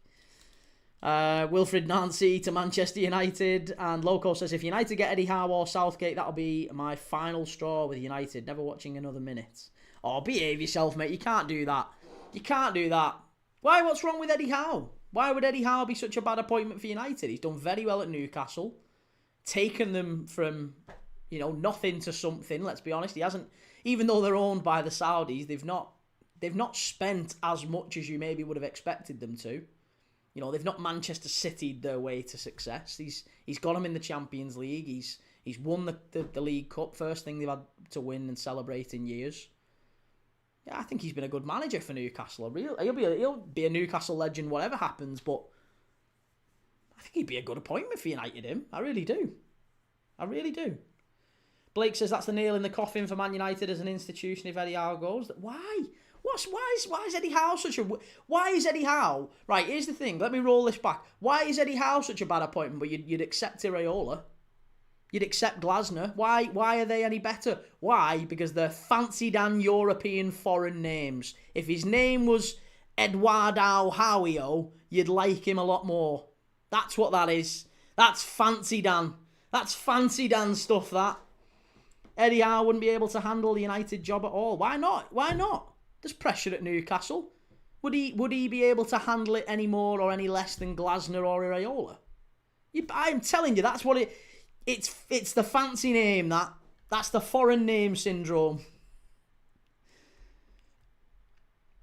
Twisted Fate says that's hella unfortunate for Benin. They've been defensively great and the keeper's been great. I'd be gutted if I was him. And Ben says what a hit that was. Ibrahim Mazza is the clear player of the tournament. Mamadou Sangare not far behind. Wandarella says looking forward to the live later. But before I go, I'll go get my head down because I'm really ill. How do you think the game will go? How do I think the game will go for Leicester West Brom tonight? I fancy West Brom. Yeah, I don't know why. I think West Brom, even though they're 18th in the league, they're below Leicester, they're 10 points off the playoffs, and they've lost 3 in the last 4 games. I've got a feeling West Brom get at least a point tonight. I don't know. Leicester are not in great form either, and Marty Cifuentes, I think he might be on the cusp of leaving. He might be the next Amorim. But yeah, I think he might be... I fancy West Brom. I think West Brom will get something tonight. I Am Crute says Man United need to get Eddie Howe in before he almost certainly gets the England job. And Loco says Glasner is a gaffer who's proved he can win trophies European and in England with mid-sized teams. Like at Crystal Palace and Frankfurt, isn't big clubs and still managed to win trophies with them. But isn't that the same with Newcastle? Isn't that basically the same with Newcastle? Except that he's managed quite consistently in the Champions League and he's... I don't know. I think Glasner wouldn't be a bad appointment for United, don't get me wrong, but Eddie Howe, why is there such a... why is there such a turn up of the nose to Eddie Howe, but Glasner's fine?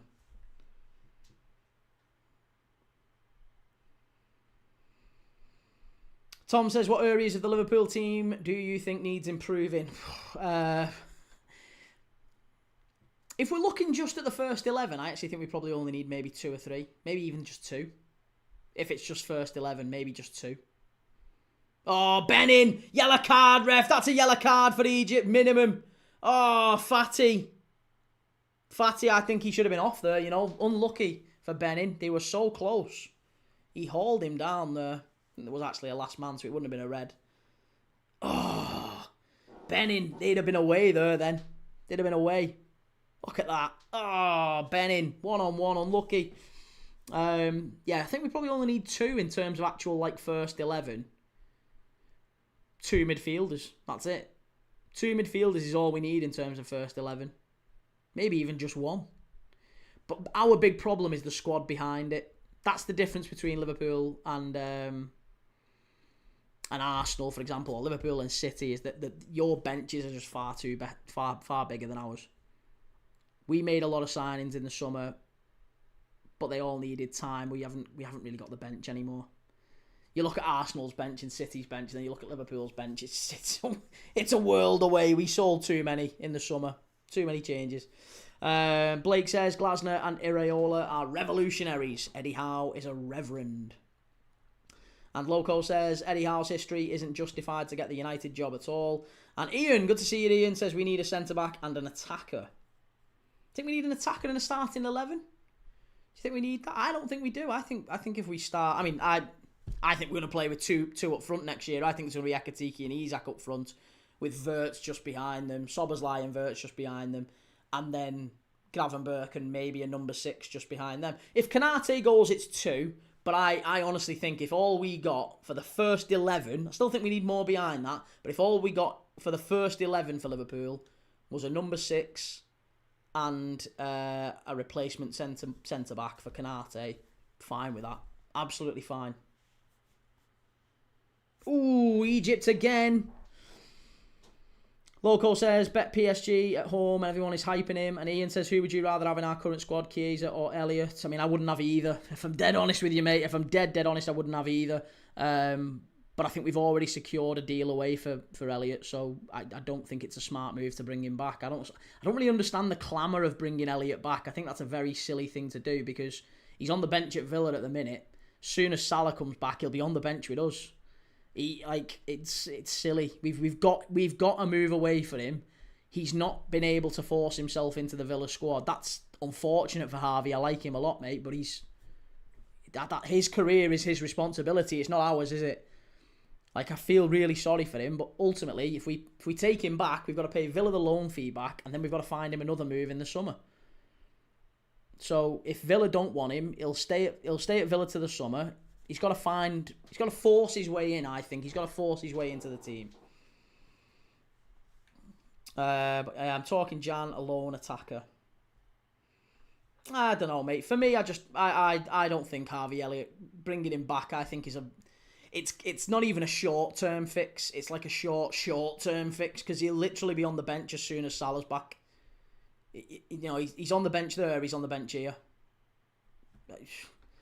And there's also the argument of like, well, if you're Arne Slot, bringing Harvey Elliott back, it gives the board a bit of an excuse, doesn't it? Whereas if there's that hole in your squad and it's a really obvious hole, you need to fill it with someone. Benin, chance! Oh, unlucky. Come on, Benin. Ball in, far post must be. Oh, it's in! It's 1-1, Benin! It's 1-1! Oh my goodness me, it took a massive deflection. The keeper, El Shenawi, couldn't keep it out. And it's gone in, and Benin are level. Going into the last 10 minutes, we might be on for a penalty shootout again. Oh my goodness me. Egypt, the Pharaohs, pegged back by Les Equirel, the Squirrels. Oh no. Oh my goodness me. Foxy says, how would stabilise Man United and get them...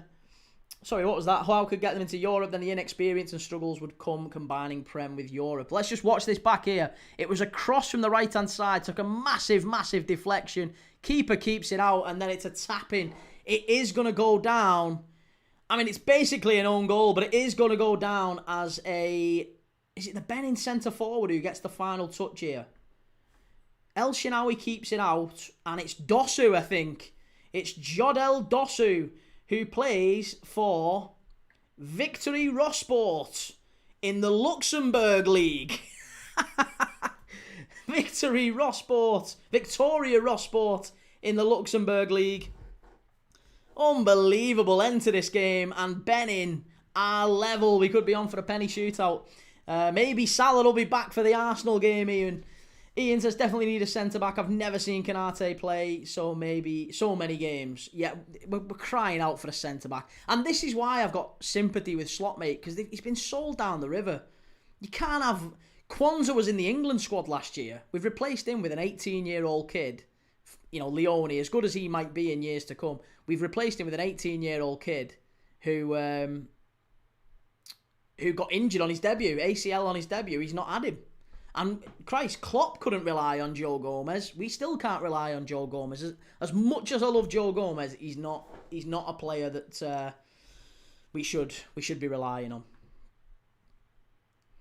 Swifty says 32% win ratio in the Premier League. Amarim, he can't complain. I know, but you'd say that, but then also if you look at the table, he's like 3 points, isn't he? 3 points off fourth. Which, if you said United get fourth this season, 3 points off fourth, no Bruno, players at the AFCON. You know, yes, the win percentage doesn't look great, but I mean, he's still where he is, isn't he? United are where they are in the table. Liam says, evening key, I've just put it on and Benin has scored.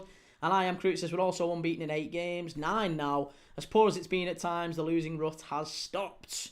And Dion says, we can't be letting City have a free hit at Gueye. Why not? There's other centre-backs, mate. There really is. I don't think we need to be wedded to Mark Gueye. Liverpool will get other centre-backs, I'm sure. There's other centre-backs out there. Mark Gueye's used to playing in a 3 as well, by the way. He's not an immediate shoo-in as like this. He comes in and he saves us. Mark Gay is a player who plays left centre-back, which is Virgil van Dijk's position, by the way, and everyone thinks he's a replacement for Canate, but he's left centre-back of a 3. He's not going to come in and immediately play right centre-back of a 2 and just be brilliant. It's going to take him some time as well. As good a player as he is, he's a left centre-back in a 3. I'm not that confident with Gay, I'll be honest. If we have to really like break the bank to get him, I'd rather not. I think there's better players we can get.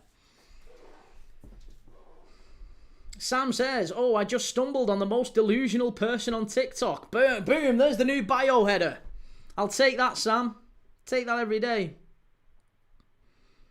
Ian says, get Giggsy in to end of season. And Dion, who would you go for?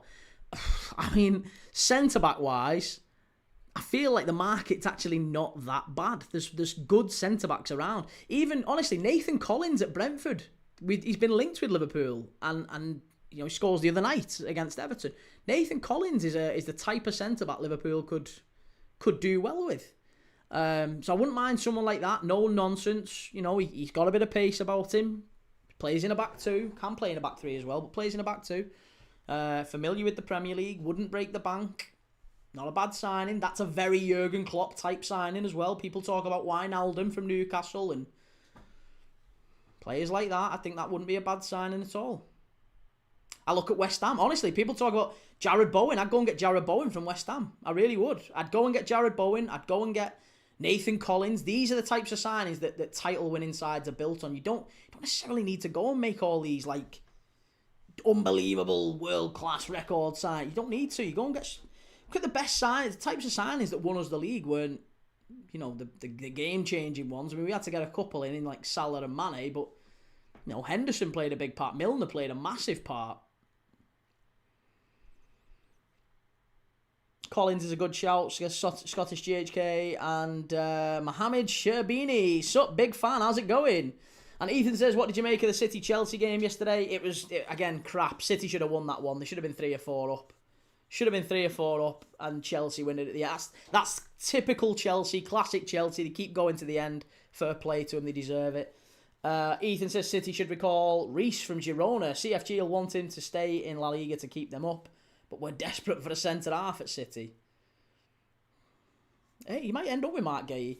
Twisted Fate says, I would say get Keane into manager key, but our whole team, starting 11 plus, will end up in the hospital beds when Keane drop kicks their ankles.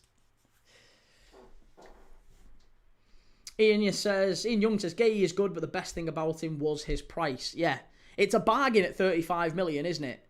But I think honestly, I think he's going to stay. I think he'll stay till the summer. Glasner will refuse to sell him and just be like, listen, if you sell him, I'm going. I'm not sticking around here. Egypt are in. Here's Mo Salah. Could win it late on. Oh, straight at the keeper. And that is what we've seen from Mo Salah all season in a Liverpool shirt. It is, I'm telling you, that position, Mo Salah, last season, it's bottom corner, that is a perfect opportunity for Salah. And he's straight at the keeper. It's very poor. Very, very, very poor. Ian says, get Ordonez in. Again, I don't mind Ordonez. Plays for Bruges. You know, he was very close to moving to Marseille. He's not a bad young player. But again, he's going to be one that comes in and he'll make mistakes. The answer to a lack of experience in this team can't be more inexperience. That's crazy to me.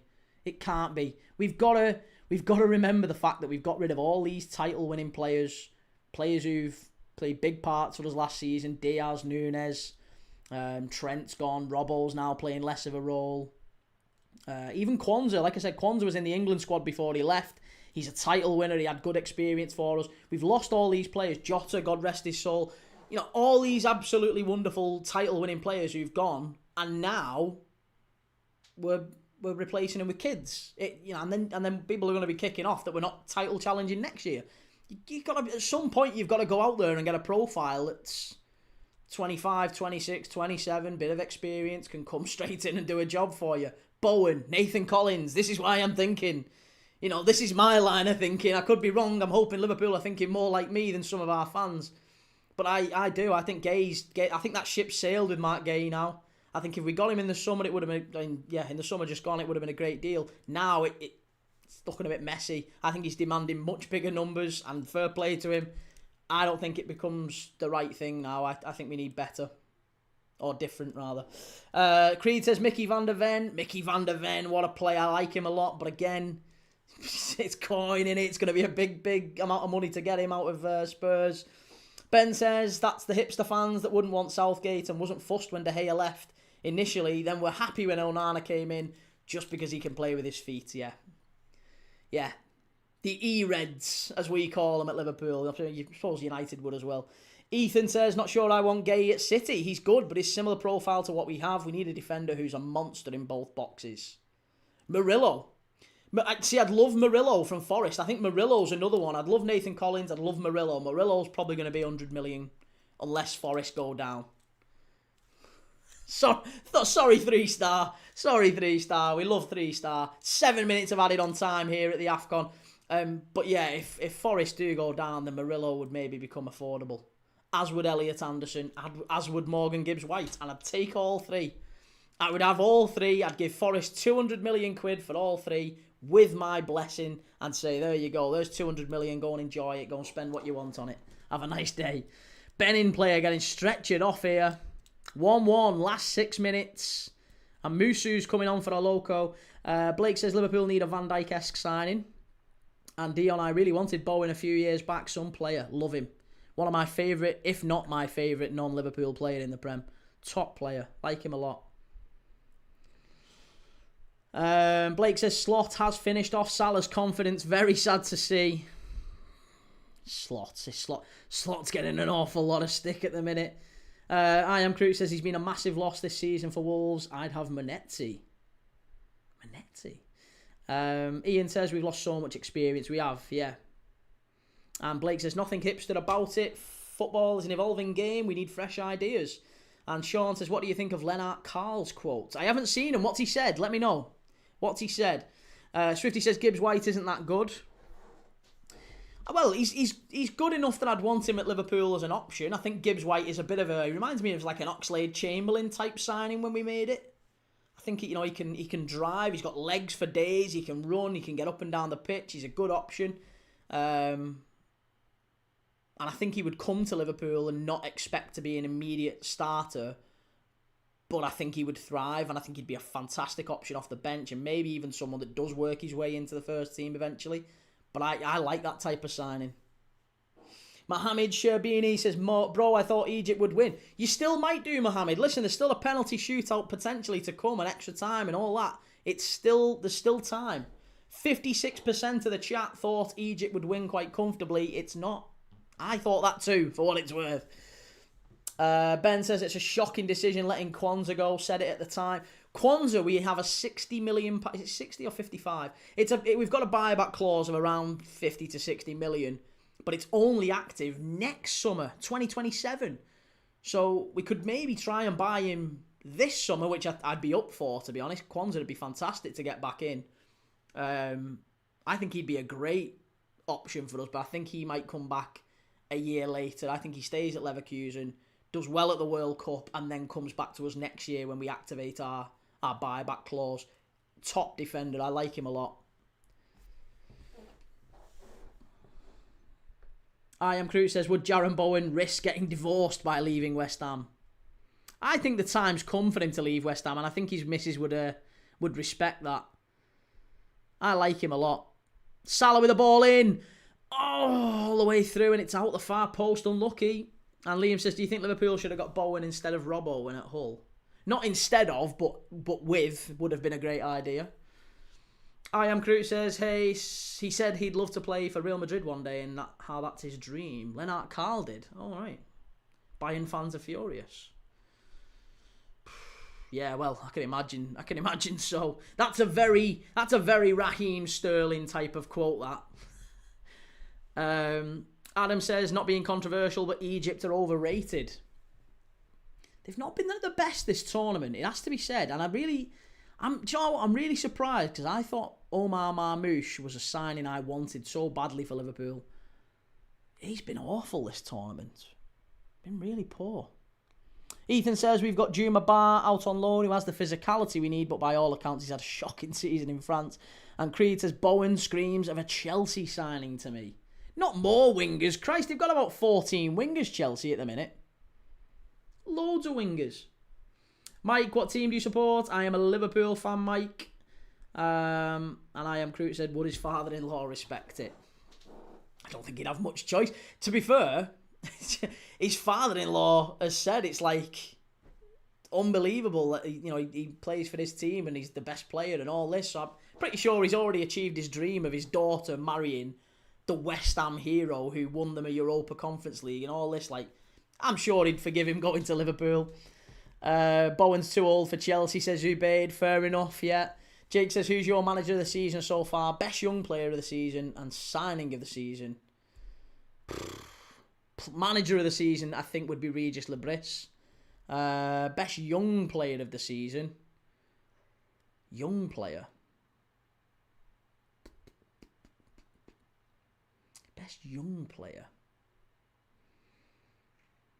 I think player of the season's easier. Player of the season's got to be Haaland. I think the way he's stepped up, I think it's been maybe Declan Rice, actually, to be fair, at Arsenal.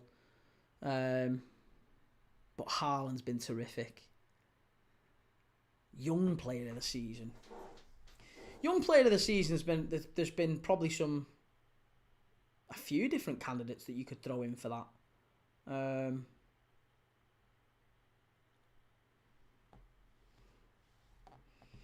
Let me meditate on that one. Signing of the season. Signing of the season. At this point, probably. Brian Brobby's doing well. I commented last night. Sunderland, another full time. I thought Sunderland have picked up a really. And I didn't rate Brian Brobby, but I think he's done really well at Sunderland. Granit Xhaka's the player of the season. Sorry, the signing of the season. But Brian Brobby's running him close at this moment in time. Yeah, I'm struggling. I'm struggling on young player of the season. I feel as if Lewis Miley's not bad, but no, I done all right, but I wouldn't give it to Lewis Miley. Does Ekatike fall into the young player of the season? He's 23 now. He's 22 when we signed him, but 23 maybe not. Maybe he's probably a little bit over. Kirkes maybe at a push. Shay says, I'd say Keith Andrews is a shout for manager of the season too. I had them going down. And Mohamed Shabini says, I'm a proud Egyptian. Love it, Mohamed. Right, well, it is full time here. We're going to have to restart this. Restart the clock at 0 because we're going to be playing extra time.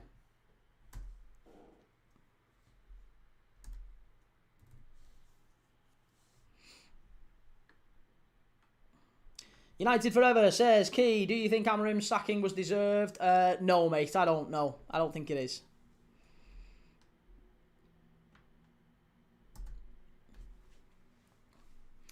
But we continue on. We've got another half hour of football here now. Crikey. Hey, and by the time this one's finished, I'll only have maybe half an hour. David the Jewel, good to have you on the channel, David. Is Morgan Rogers young enough? How old is Morgan Rogers now? Because that's, again, a very good shout. When I look at Villa, there's a few players at Villa that have stood out, by the way. I think John McGinn's had a great season. Morgan Rogers is 23. I think to qualify for Young Player of the Year, I think you've got to be 23 and under. Maybe even just under. So maybe Morgan Rogers doesn't quite qualify. Blake says, can you see Pochettino heading to United? Again, there's rumours with him and the US job. Maybe he's not enjoying the US job. He seems another one who's maybe more of a club manager than an international manager. So maybe, possibly. Young Bro says Rice, baby. Rice, I think, would be a shout for player of the season. But for me, I would say Granit Xhaka and Regis Lebris, just for how badly we thought Sunderland might do and how well they've done by comparison. They've ended up being... maybe European contenders, who knows? But yeah, Morgan Rogers is 23. Scottish GHK says, a drawn-out draw. No surprise in 2026. Very much the theme of this channel in 2026. Tolga, how's it going, Tolga? Good to see you. And I Am Crew says, I wondered if you'd do a conversation stream earlier again after the news came out. I was going to, but I'll be honest, mate, I'm trying to figure out a better way of doing them, because when people come in, all they see is like six avatars, and just there's not really any context to what the conversation's about. So I'm trying to find a way for me to do it where maybe it's got a picture in the background. I have seen people doing it, but for whatever reason I can't do it on my phone. I assume it's only going to be possible from the laptop. So I'll have to figure out a way of doing it. Blake says, Wilfred Nancy sacked. Again, very, very... What's Salah eating? They're all having food here, Egypt. They're eating. What are they eating? Look like some fruit. It looks like they're having... What is that? Was that mango or...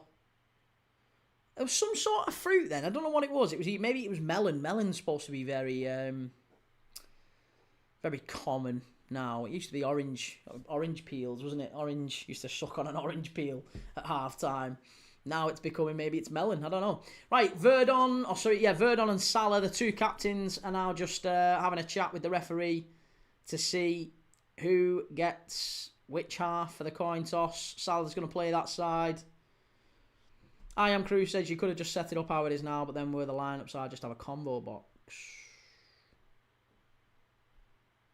You can't get the requests on TikTok. You can't do it. Ethan says, what profile of midfielder do you want at Liverpool, Key? I'm City and I want Elliot Anderson as our primary target in the summer. An 8 that can cover ground with duels and recoveries. Rodri looked good yesterday. If he can get back to full fitness next season, that double pivot would be formidable. I like Elliot Anderson a lot, but I would love Wharton. I think Wharton... Yeah, it's difficult because I think Wharton's good at the foot-in stuff. I think Wharton can be like an Anderson. Elliot Anderson is the all-action type of midfielder. He's maybe more of what Liverpool have had under Klopp. I think if it was a Klopp team, I think we'd probably get Anderson, or we'd target Anderson. I think with Slot, he wants a little bit more culture in the middle. I think Wharton's the right appointment for us. Right target for us. There's rumours today that we're chasing Baleba, same as United, which I would hate. I don't want Carlos Baleba at Liverpool. Liam says Coyote for young player of the season. Coyote at Brentford's had a good start. Yeah, he's done all right, hasn't he? And Jake says 2026 has been quite the year so far, and we're only 4 days into it. Very, very good year for football, a very interesting year for football. Very interesting year for the channel too. I just want to say a massive thank you to everyone that has followed, that's liked, that's shared, that's subscribed. I got a notification 4 days ago to say the channel had broken 7,000 subscribers. I got another one yesterday to say we'd broken 8. It's flying at the minute. And it might well be due to Arsenal fans. It might well be. But either way, massive thank you to all the wonderful people who make this channel what it is. It's all you guys in the chat. I love you to bits. And a massive thank you. And we're live again tonight. So even though we're watching the AFCON now, there's a massitive game in the Championship tonight. And we bounce between all different types of competitions on here. So if you like these watch-alongs, if you like these chats, then like the video, like the live, follow for more. And yeah, let me know in the chat. I appreciate it. Right, interact. Where's the timer? There it is. Right, we're off for the second half. First half of extra time, rather. First half of extra time.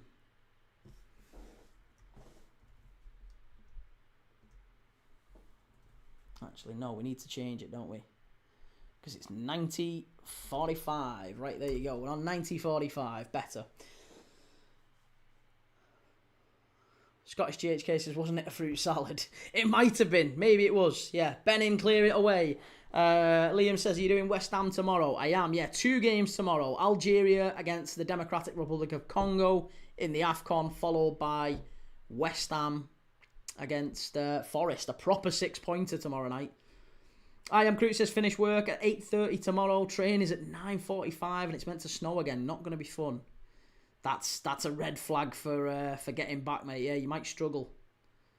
Trains are always a bugger in the UK. As soon as it snows, even we only get an inch or 2 of snow in the UK and trains get called off. Creed Van Crow says, Key is dying for a Benin win here. Come on, Mo, we need Salah back. We need Salah back.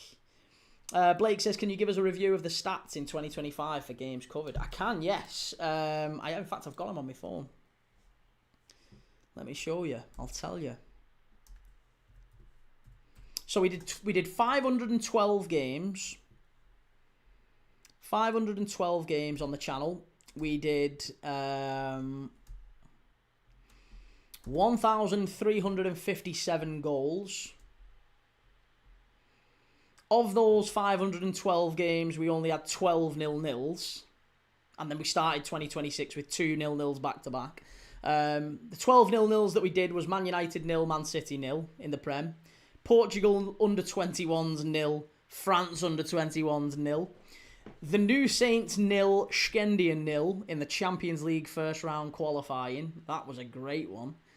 Lana 0, FK Auda 0 of Latvia in the Europa Conference League first round qualifier. Aston Villa 0, Newcastle 0 earlier this season. Celtic 0, Kairat Almaty 0. Fredrikstad 0, Palace 0. That was in the Conference League. Leeds 0, Newcastle 0.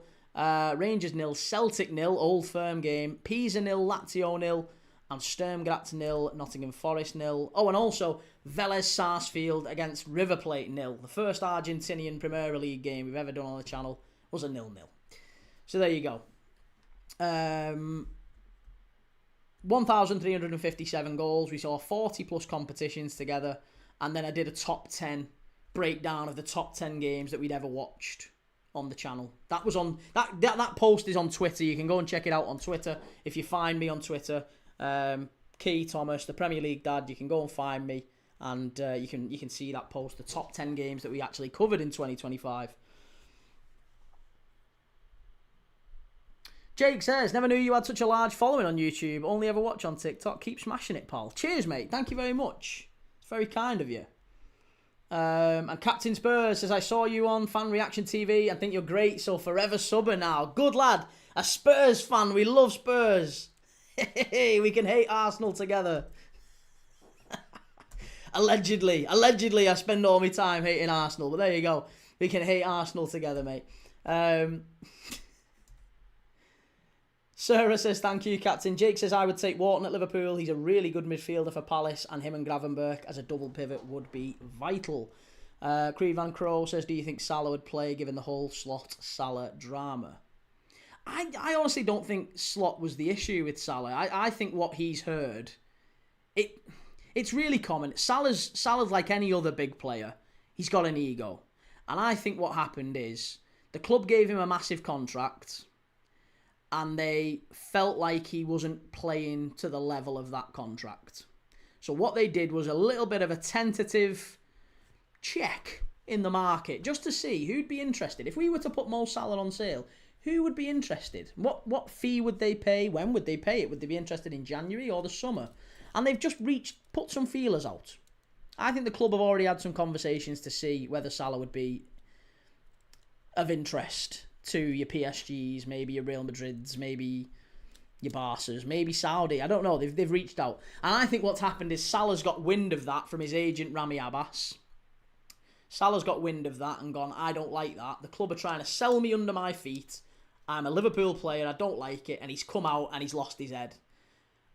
Because that's got to hurt, hasn't it? The club that you've played really well at for a long time have had thoughts of moving you on, which is normal in football. Salah certainly did that himself last season when he was negotiating a contract, didn't he? So I don't think his issue was with Slot. I think Slot took the brunt of it, but I don't actually think the issue was with Slot. I think it's with Michael Edwards. Blake says 40 plus competitions is unreal. Yeah, Saudi Pro League, Argentinian Primera Liga. We did all. Finnish League. Done loads of them. Sarah says, yes, Creed, we need more attacks back with Ekatiki and Isak having a broken leg. Adam says, will clubs be priced out for moves for Wharton and Elliot Anderson? They might cost over 100 million. Apparently, Adam Wharton has got a gentleman's agreement with Crystal Palace that if they cannot agree a new contract, he can go for £60 million. If that is true, which would be incredible, let's be honest, 60 million is an absolute cinch for him. For Elliot Anderson, I think that's probably going to depend on how he does at the World Cup. Oh my God, what a header from Egypt. Oh my goodness me. And it's Yasser. Oh, this is an absolute worldie of a goal. This is incredible. And it's 2-1 Egypt. Oh my goodness me. The goalkeeper, I don't know if he should have done better here. There's a ball in. It's a nothing ball in. It's an absolute nothing ball in. And it's a massive header. And it just loops up. The keeper. Oh, it's top corner again. It's a top corner goal. Is he onside? Yeah, he's miles on. There's nothing wrong with that. Keeper, should he do better here? Should the keeper do better? I'm not sure. Number 6, Yasser, with a looping header. The keeper full stretched off the post and in. That's a really, really good header. That is a really, really good header, that. Hanny says, has Egypt v Benin penalties started yet?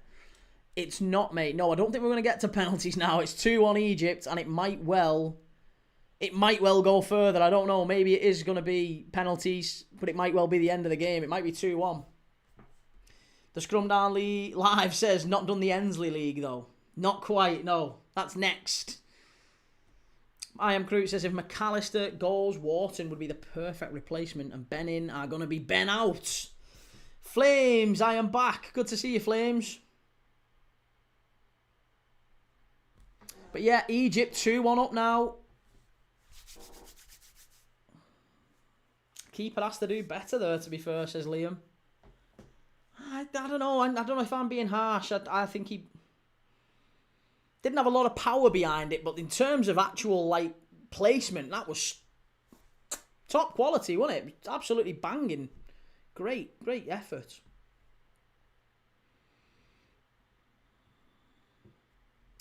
Jake says, what channel is it on again? It's on 143, mate. If you're watching on Virgin, it's 143. Channel 47. That's channel number 4. You know, channel 4 is in 104. They have a different type of channel that's called channel 47, and it's number 143 on Virgin. Bit confusing, but that's what we've got. Flame says Team Slot or Team Salah. Definitely Team Slots. Always the manager. Manager over player every single day of the week. It doesn't matter who the player is. Manager always wins. At Liverpool, anyway. Player power can never, ever win. Ever. Chaos if player power wins. Chaos ensues.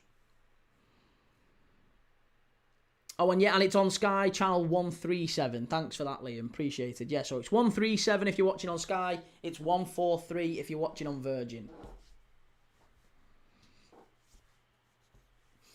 Right, Benin with a long throw into the box. First half, extra time here. We're on 100 minutes. 10 minutes into extra time. Long throw into the box. Flick on. Benin, claim for the handball. Egypt now on the counter-attack, and they've got a man over. Poor ball from Salah again. Final ball just lacking a little bit for Egypt. Adam says, if you sign Gay for free, who would you want as his long-term partner? I suggest Jeremy Jacquet from Stade Rennes. Yeah, there's been rumours about Jacquet. There is a check here from Benin. There is a check. Hang on. They're screaming at the referee for the handball here. They're absolutely... Oh, and it's a yellow card. The referee's giving a yellow card to Benin. They've lost their head here, Benin. They're all screaming at the ref for a potential penalty check. Let's watch this back.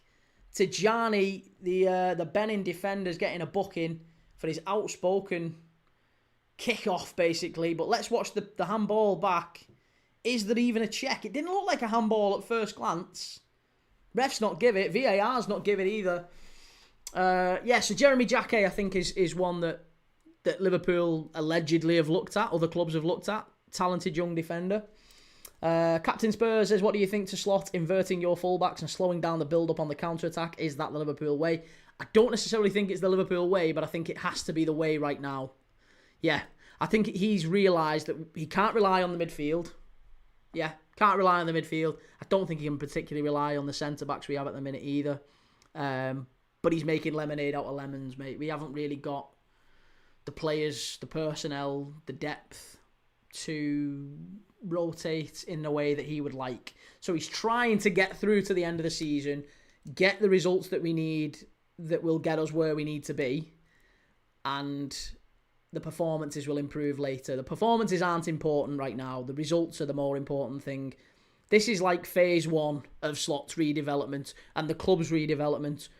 The club have tasked him with getting the likes of Van Dijk and Salah and Trent and Robbo and Alisson and all these great players who won us so many things with under Jurgen Klopp.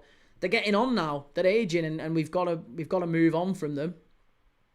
And Slot is tasked with moving them out and bringing a load of kids in, and that's not going to be without pain and discomfort, is it? It's always going to prompt instability. There's not really an identity on the pitch right now because the identity's in flux because the team is in flux, isn't it?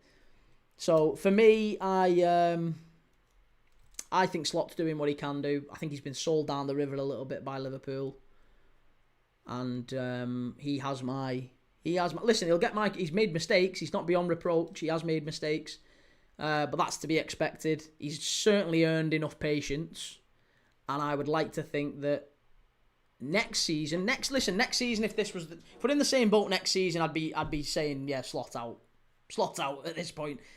But he's had 18 months. It's madness for me that you're talking about sacking the guy. Absolute craziness.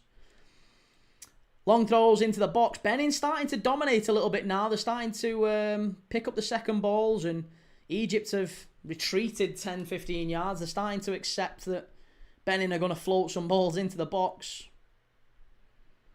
It's getting a little bit chaotic at the back for the Pharaohs. Blake says, what's the best ever headed goal for you? Van Persie in the World Cup or Suarez v West Brom for me? Love them, yeah. Suarez v West Brom was a very good one. The best ever headed goal. Do you know what the one that always stands out to me? Crouch v Arsenal. Crouch v Arsenal is one that stands out as a Liverpool fan anyway. Crouch v Arsenal was absolutely incredible, and Luis Garcia also got a great one. I can't remember who it was against though. Might have been against Betis in the Champions League. Or it might, I don't know. Luis Garcia scored a great one though.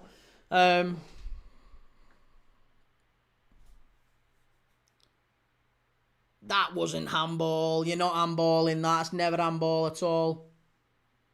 No, it's not handball. That's ridiculous. And it's that's Benin catfishing, as you've said there, Sarah. Yeah, it was never handball. Crazy, crazy decision to go and confront the referee like that. But Benin they're pushing on. They're certainly not giving this up. There's only one goal in it. There's still a chance. They've pegged Egypt back once. They can do it again. There's going to be another 15 minutes of extra time no matter what. Benin into the box.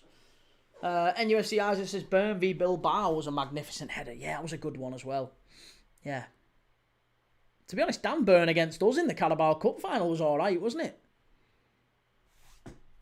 Skirtle. Actually, do you know what? Skirtle against Manchester City.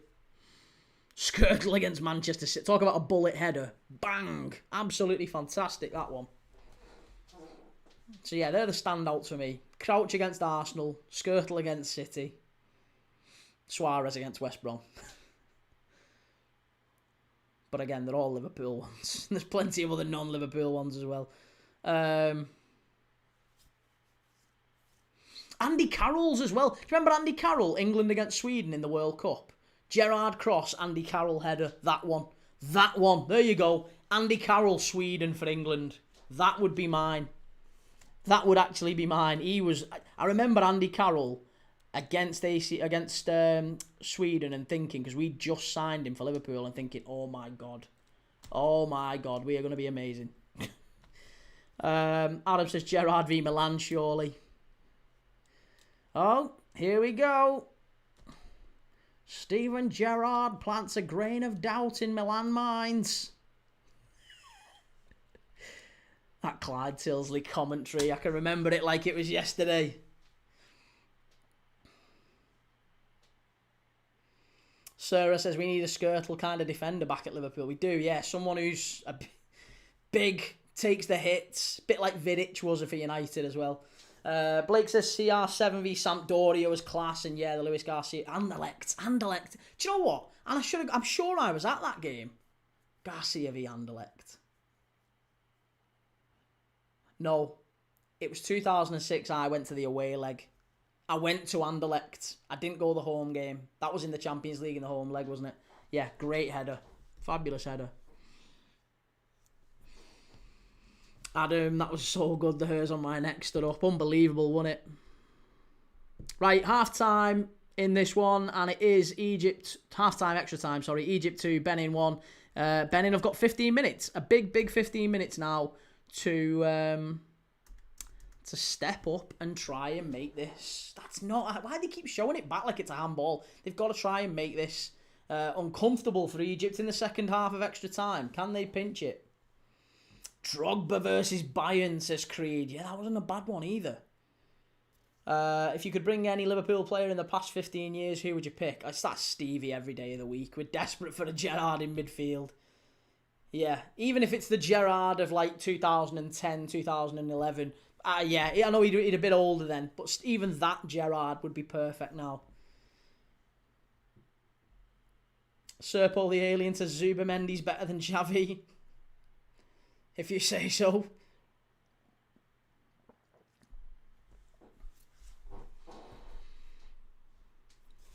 Right, well, listen. By the time this goes off, I'll be coming back on fairly quickly. Well, probably within an hour.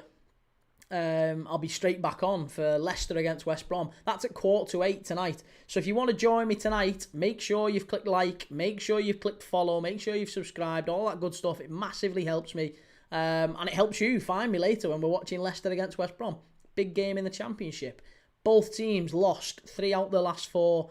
Both teams expected to challenge for the playoffs this season. Ryan Mason and Marty Cifuentes, both under pressure. Leicester potentially facing a points deduction as well. They're only 10 points away from the relegation zone. A 10-point deduction puts them right in it. West Brom, they're 10 points off the playoffs. A win here tonight and they could maybe crack on and chase down a playoff place. You never know. You never know. Blake says, we will be there, good lad. And Jerry says, heartbreak for you yesterday. Hey, it happens, mate. It's football, innit? It is football. It happens and you having to keep go again. You have to go again. Right. Benin making a couple of changes. Rocher's gone off. Might be, well, it is the end of his AFCON up to now. Unless Benin can pinch one. Are we going to get a final flurry in this one?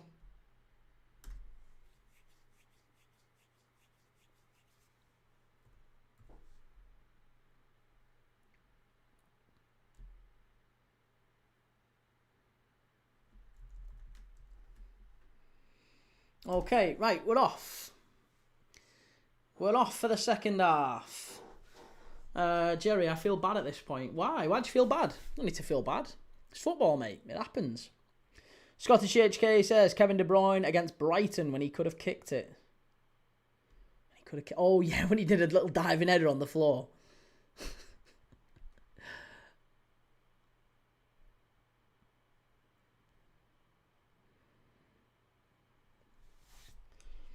Adam says, Man City running out of steam. I don't think so, no. I think City come into their stride in the final months of the season. I don't know, though. What's he doing back there, Benin? What are you doing? Get it away. Oh, my goodness me. They're playing with fire, Benin. Oh, that's actually really good football. Great football, in fact. They've played out here fantastically well.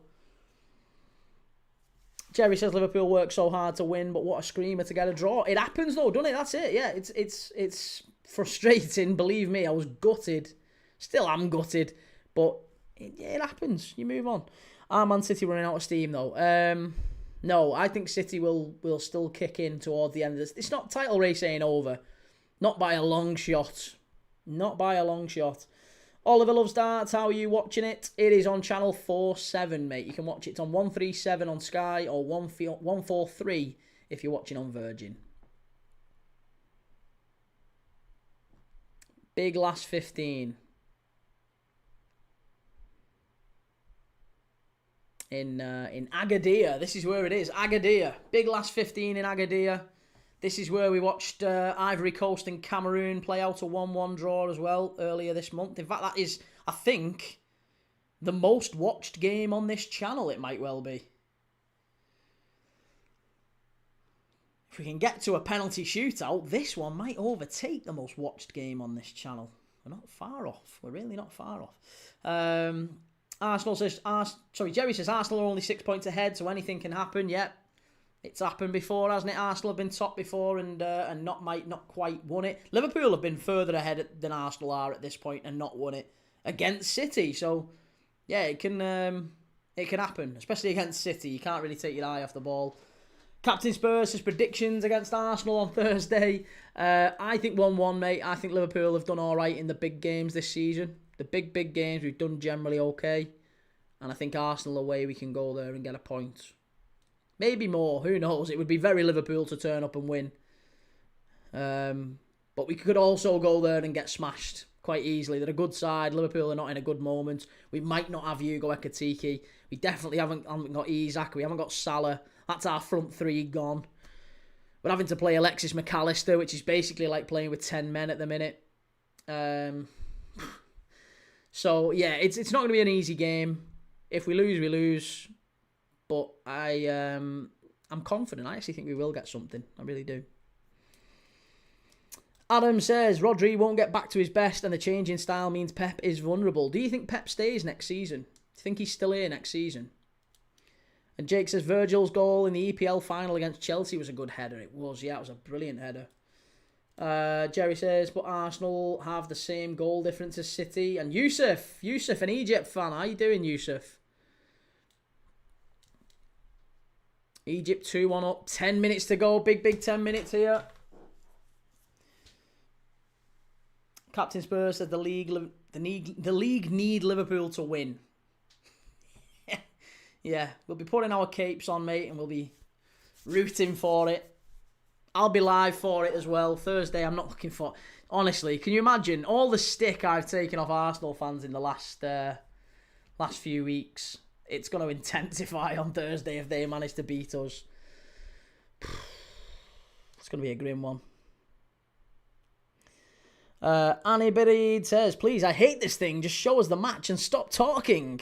All right, mate. Yeah, no worries. What you have to do is you have to like, share, subscribe, and then it'll come on for you. Yeah. That's a foul, ref. That's a foul to Benin right on the edge of the box. Eslimi. Yusuf, who have you got your money on? I've not. Well, yeah. For me, I think Egypt are going to be the ones who progress. I thought they'd do it in 90 minutes, but Benin have... That was a dive. That was a clear dive from Benin on the edge of the box there. A clear dive. Ashore might have got a yellow card as well, bizarrely. But yeah, I think it might go the distance, this, mate. It might actually go to penalties. Wouldn't be surprising if it went to penalties, you know. Could be on for penalty kicks. 10 minutes to go. Benin have got a free kick right on the edge of the box. El Shenawi's just setting up his wall for Egypt. Atia, the goal scorer from earlier, is lying underneath to try and make sure it doesn't come under the wall. Salah, Fatih, Marmoush, and Zizou's all there. Free kick for Benin. Shooting a left footer, this one. Scottish JK, what about Wijnaldum's bullet against City a decade ago? That was unreal as well, wasn't it? Yeah. It was a good goal, that. Right, Benin, free kick. Everyone's holding their breaths here.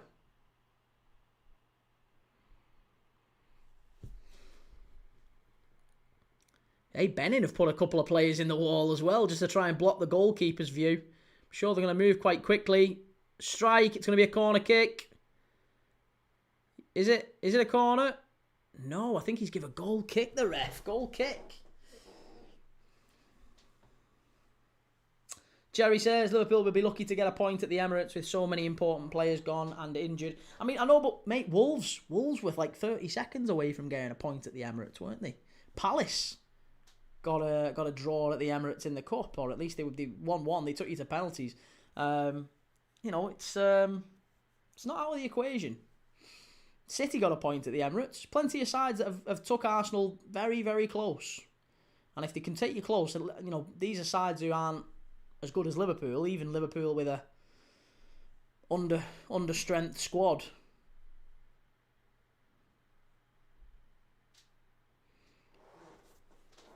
And UFC Isaac says, can you remember Yedlin's header? No, I can't remember that one.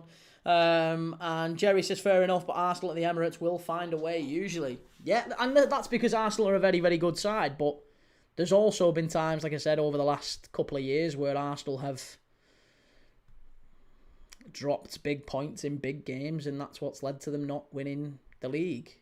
And maybe, just maybe, I don't think it's... Listen, if there's games that Arsenal can draw and drop points in, or even get beat, it's Liverpool at home, it's City at home, isn't it? They're the games that are going to cause Arsenal the most bother. And Arsenal couldn't beat us last year. They dropped points against City earlier this year. But then again, they also smashed City 5-1 last season. So it wouldn't be beyond the realms of possibility that they smashed Liverpool 5-1 either.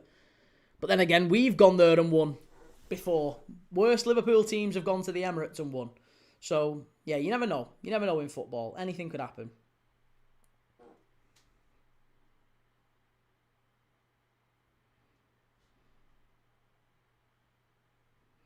Cherry says, Liverpool are dangerous when they want to be. No reason to not be top of the table. Oh, no, I disagree with that. Liverpool are fantastic in our first 11, mate, but beyond our first 11, that's where you win league titles. It's the squad that wins league titles. It's not the first 11. Our first 11 probably is comparable to Arsenal's first 11. If you was doing player for player, it's, maybe Arsenal have 5, we have 6, or they have 6, we have 5. It's not. There's not many. There really isn't that much difference. But the squad wins it for Arsenal. Our squad's really, really threadbare after this summer. Adam says, Wolves literally parked the bus. Will Liverpool park the bus? We might do. Yeah, we might do. It wouldn't be surprising. I don't think we're going to go there and push out and dominate. We probably will. John says, if City is missing Gvardiol long term, they're in big trouble. Look to be without Diaz as well in the short term. But then who's going to be the replacement? There's rumours about Gay potentially going there. And Shadow Ninja, good to see you, mate. We were the same this season with our home form, but Ipswich beat us at home. Arsenal aren't out the stretch and could easily happen too. That's it. Yeah, very much the case. No disagreement there. I Am Crew says West Ham have bid for Bento, apparently. How much? West Ham bid for Bento? Let me Google that.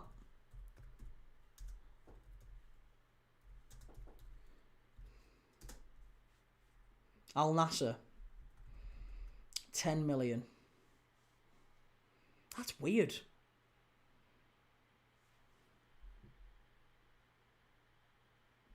Yeah, that's 10 million pound loan with an option to buy. I Am Crew, just seen the Romano tweet. And Jerry, if Liverpool park the bus, I might go to the Emirates and kidnap Slot myself. Adam says, will players be reluctant to join City if Pep is close to leaving? I think that's maybe why he's kept the cards close to his chest while they try and get business done. Because Liverpool potentially had that problem with Arne Slot, and maybe that's why we didn't sign anyone, because Jurgen Klopp announced he was leaving, and it probably wasn't really a surprise why, you go into the summer, if you're a player being targeted by Liverpool and they've just appointed Arne Slot, Jurgen Klopp's going, maybe expecting a bit of a downfall. I don't think many people thought we'd win the league. So, yeah, I mean, I can understand why Liverpool went, actually, do you know what, fine, if the market's not right for us now, we'll wait. Kane says, what's your prediction for Darren Fletcher's 2 games, Key? I think Burnley, I thought United would get beat at Burnley. I still think you'll get beat at Burnley. And I think that's as much to do with the squad than the manager or the approach. Captain Spur says, Harder from Bodo Glint is a future star. Check the kid out. I think we've watched a few Bodo Glint performances on this channel. Are we on about Jans Petterhager? Are we on about the same player? Jans Petterhager. Used to play for AC Milan. I thought he was on about him. Yeah, he was very, very good at AC Milan. To be honest, I like Berg. I know he's a bit older. He's a lot older, but Berg's been absolute top quality for Bodo Glimt for ages. He's probably one who should have come to the Premier League and not that long ago. Scottish GHK says Liverpool squad is so threadbare. We changed from a team bus to 3 Ubers. And Foxy says Bento the goalkeeper should have been playing in Europe a long time ago. Saudi League hasn't helped him. And Ben says, who do you reckon Celtic go for next? Martin O'Neill and Maloney. Oh, wait a minute. No, Martin O'Neill, hasn't he said that he's not interested in the job, like, long term? Hasn't he, like, officially retired kind of thing? Salah's screaming. Look at that. Salah's had his shirt pulled down. He's had a foul given against him. And Alinvi has been booked for that. There's still only 90 seconds left in this one. Benin are going to have to do something quick if they're going to go through. They're going to have to do something very quick. They're going to have to go very direct if they're going to take these to penalties. Mustafa Mohamed is making the... he's coming on. Who's going off? Is it Marmoush? I think it's Marmoush going off. Mustafa Mohamed coming on. The ref's walking Marmoush off the pitch. I think he's going to add more time on for that. But we've got 90 seconds left here at Agadir. Egypt 2, Benin 1. 90 seconds to go, plus added time. Well, 60 seconds to go now, plus added time. We might get 3 or 4 minutes. So Benin might have 5 minutes or so to try and win this. Long ball forward from the keeper. Egypt clear that one easily. And now, if Egypt can get this right, Mo Salah on the counter-attack could kill the game dead. It's 4v4. Salah, ball to the far post, cleared away. Salah wins it back. I am Crute says, I genuinely saw United fans on this app earlier say they wanted Gerrard as the gaffer.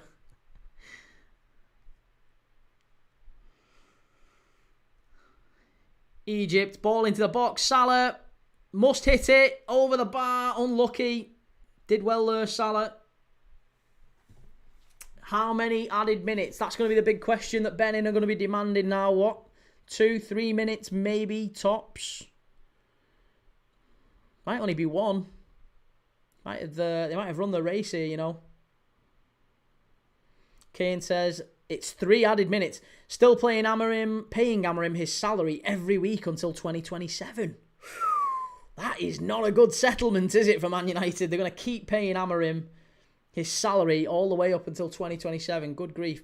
Benin, oh my goodness me. You get an opportunity to put the ball in the box and he's just... That's unforgivable, that. That is absolutely unforgivable. If you get the opportunity to put the ball in the box and you smash it behind for a goal kick. Oh. Terrible. Scottish GHK says O'Neill would have stayed longer if asked. He said that, but I doubt he'll fancy going back and destroying his legacy given the meltdown. It's not an easy job to walk into, is it? That's a project, that. It's not a job for an old manager, Celtic.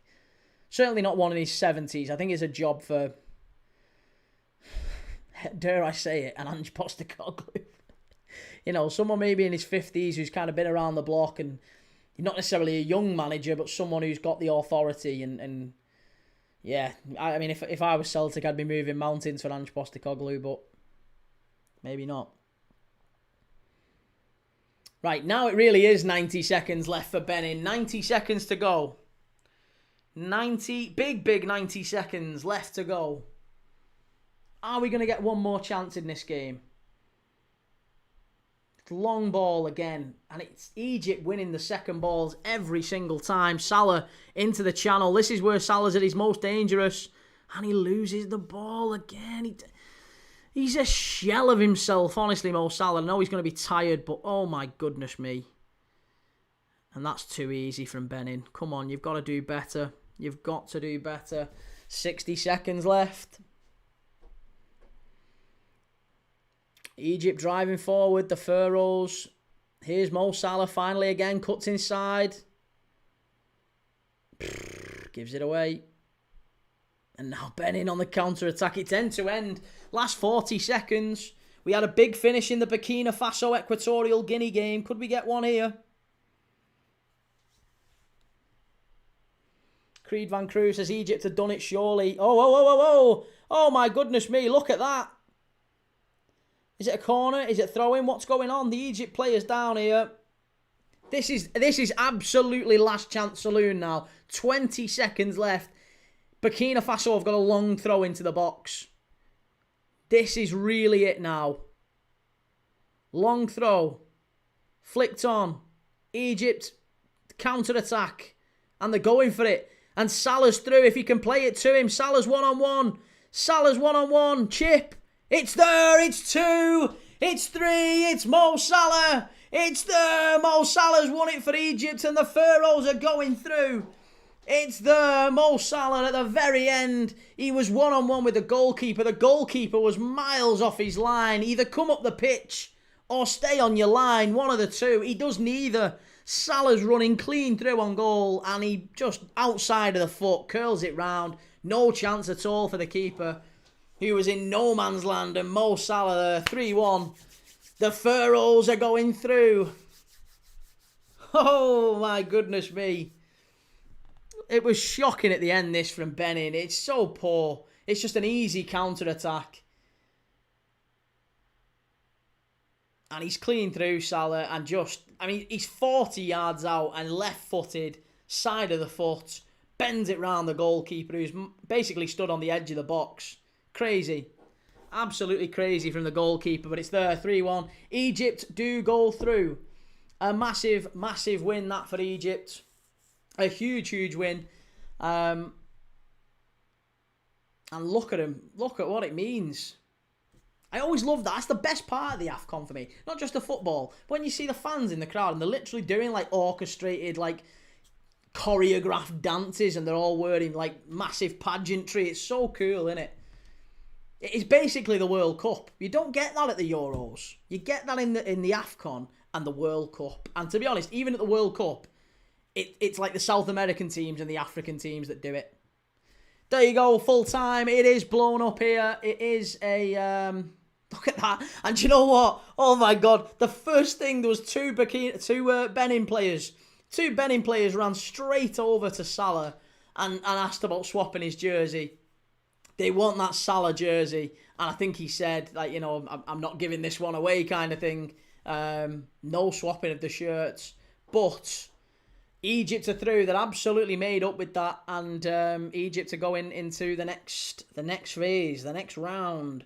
Sarah says congratulations to Egypt. Auntie says who will win the Premier League? Manchester City for me. Manchester City. Ellen Macia says Egypt win. Commiserations to Benin though, has to be said. Commiserations to Benin. They did very, very well. I thought they played well enough to maybe take it to penalties. It's a great header, though, that wins the game. Fabulous header at the end. And it is the end of the stream. Right, I will be back in 1 hour. I will be back in 1 hour's time for Leicester City against West Bromwich Albion in the Championship. If you want to watch along with me, make sure you've clicked like. Make sure you've subscribed. I am live in 1 hour's time. I will be live tomorrow as well. We're back for the AFCON tomorrow. Another 4 p.m. game. I'm live for Algeria against the Democratic Republic of Congo. That one's going to be a great one as well. So let me know what you're thinking. Let me know your thoughts on that one. Let me know your predictions. And yeah, make sure you give us a like, give us a subscribe. And I will see you all in 1 hour's time for Leicester City West Brom. Take it easy. Have a nice night if you're not coming back. See you soon.